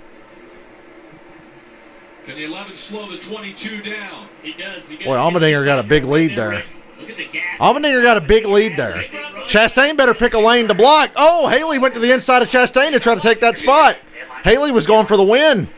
Now I think Chastain's going to go for the win. Here comes Michael. Oh, no. Chastain wrecked him. Justin Haley's going to win. Oh, no. Well, it's not over yet. No caution. Justin Haley wins. Greg Gaulding second. Wow. Chastain got to the inside of Allmendinger, and they hooked together, and they crashed with Michael Annett, and Justin Haley took the lead and won the race. Wow.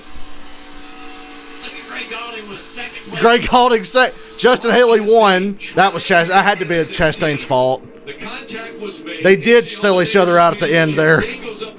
So you won the race, but you tore up 2 really good cars. Damn, Allmendinger had it won. And he got wrecked by his teammate, or kind of wrecked himself. Oh, my God. What the hell was that?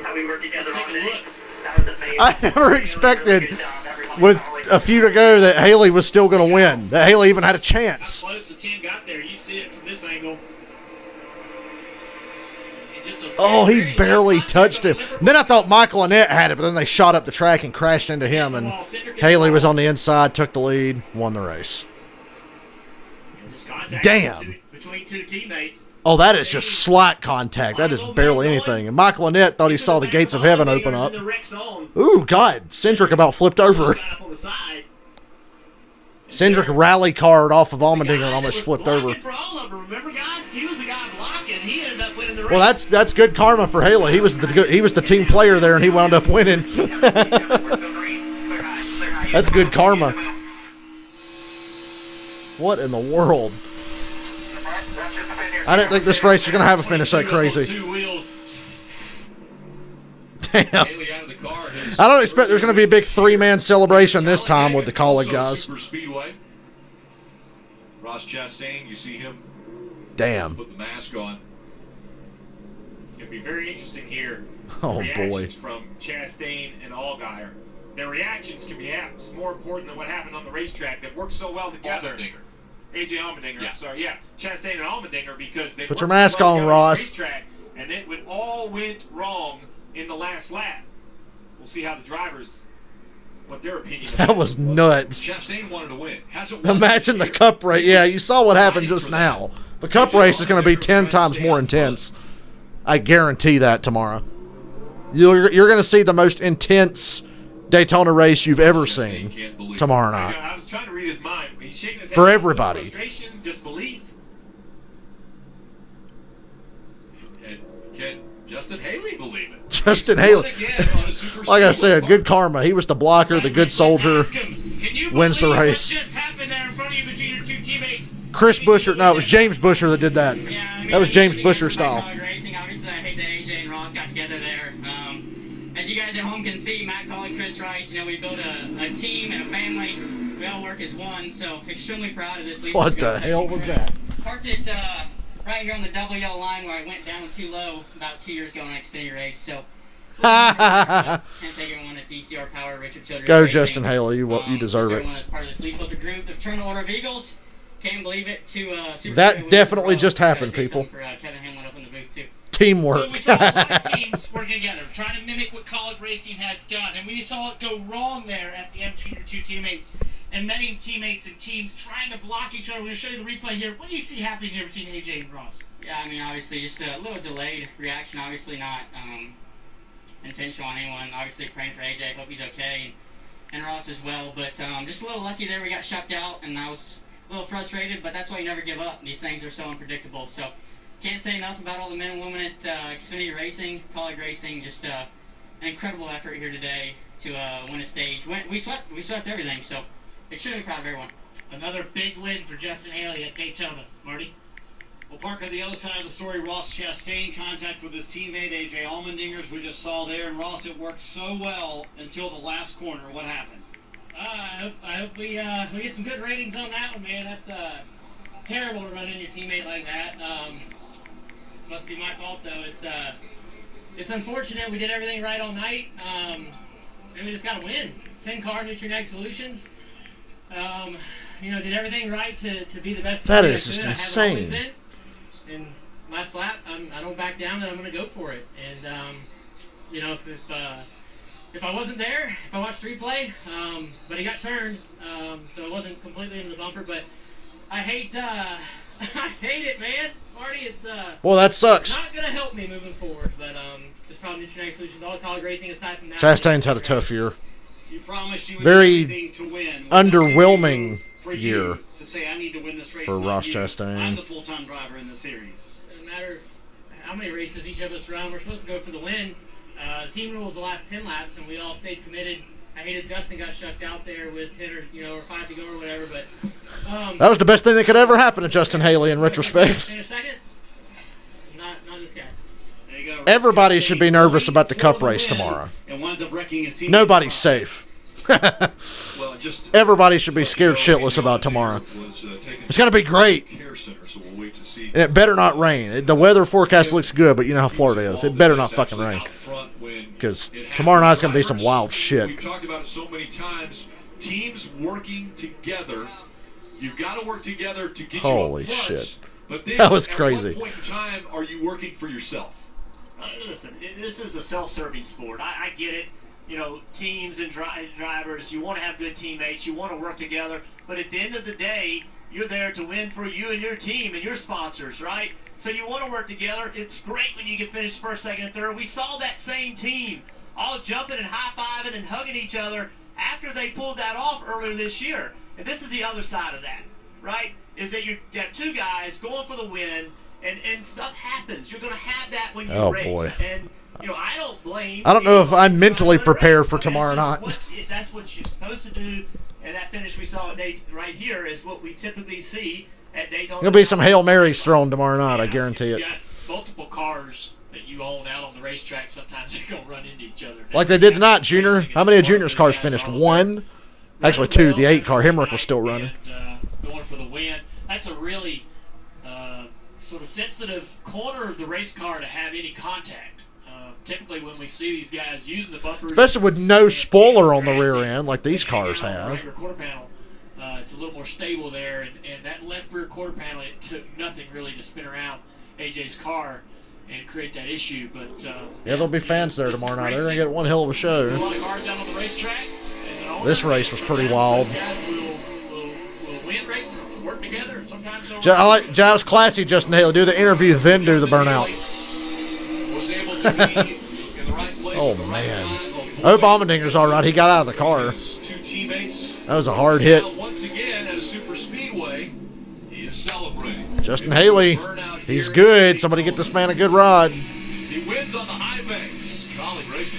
He deserves to move up, even if his cup win last year was a fluke. But anyway, I'm getting the hell off here, y'all. I got to go take a shower and all that shit and wake up. God, I've been so drowsy. But yeah, I'll see y'all back here tomorrow. It's going to be crazy.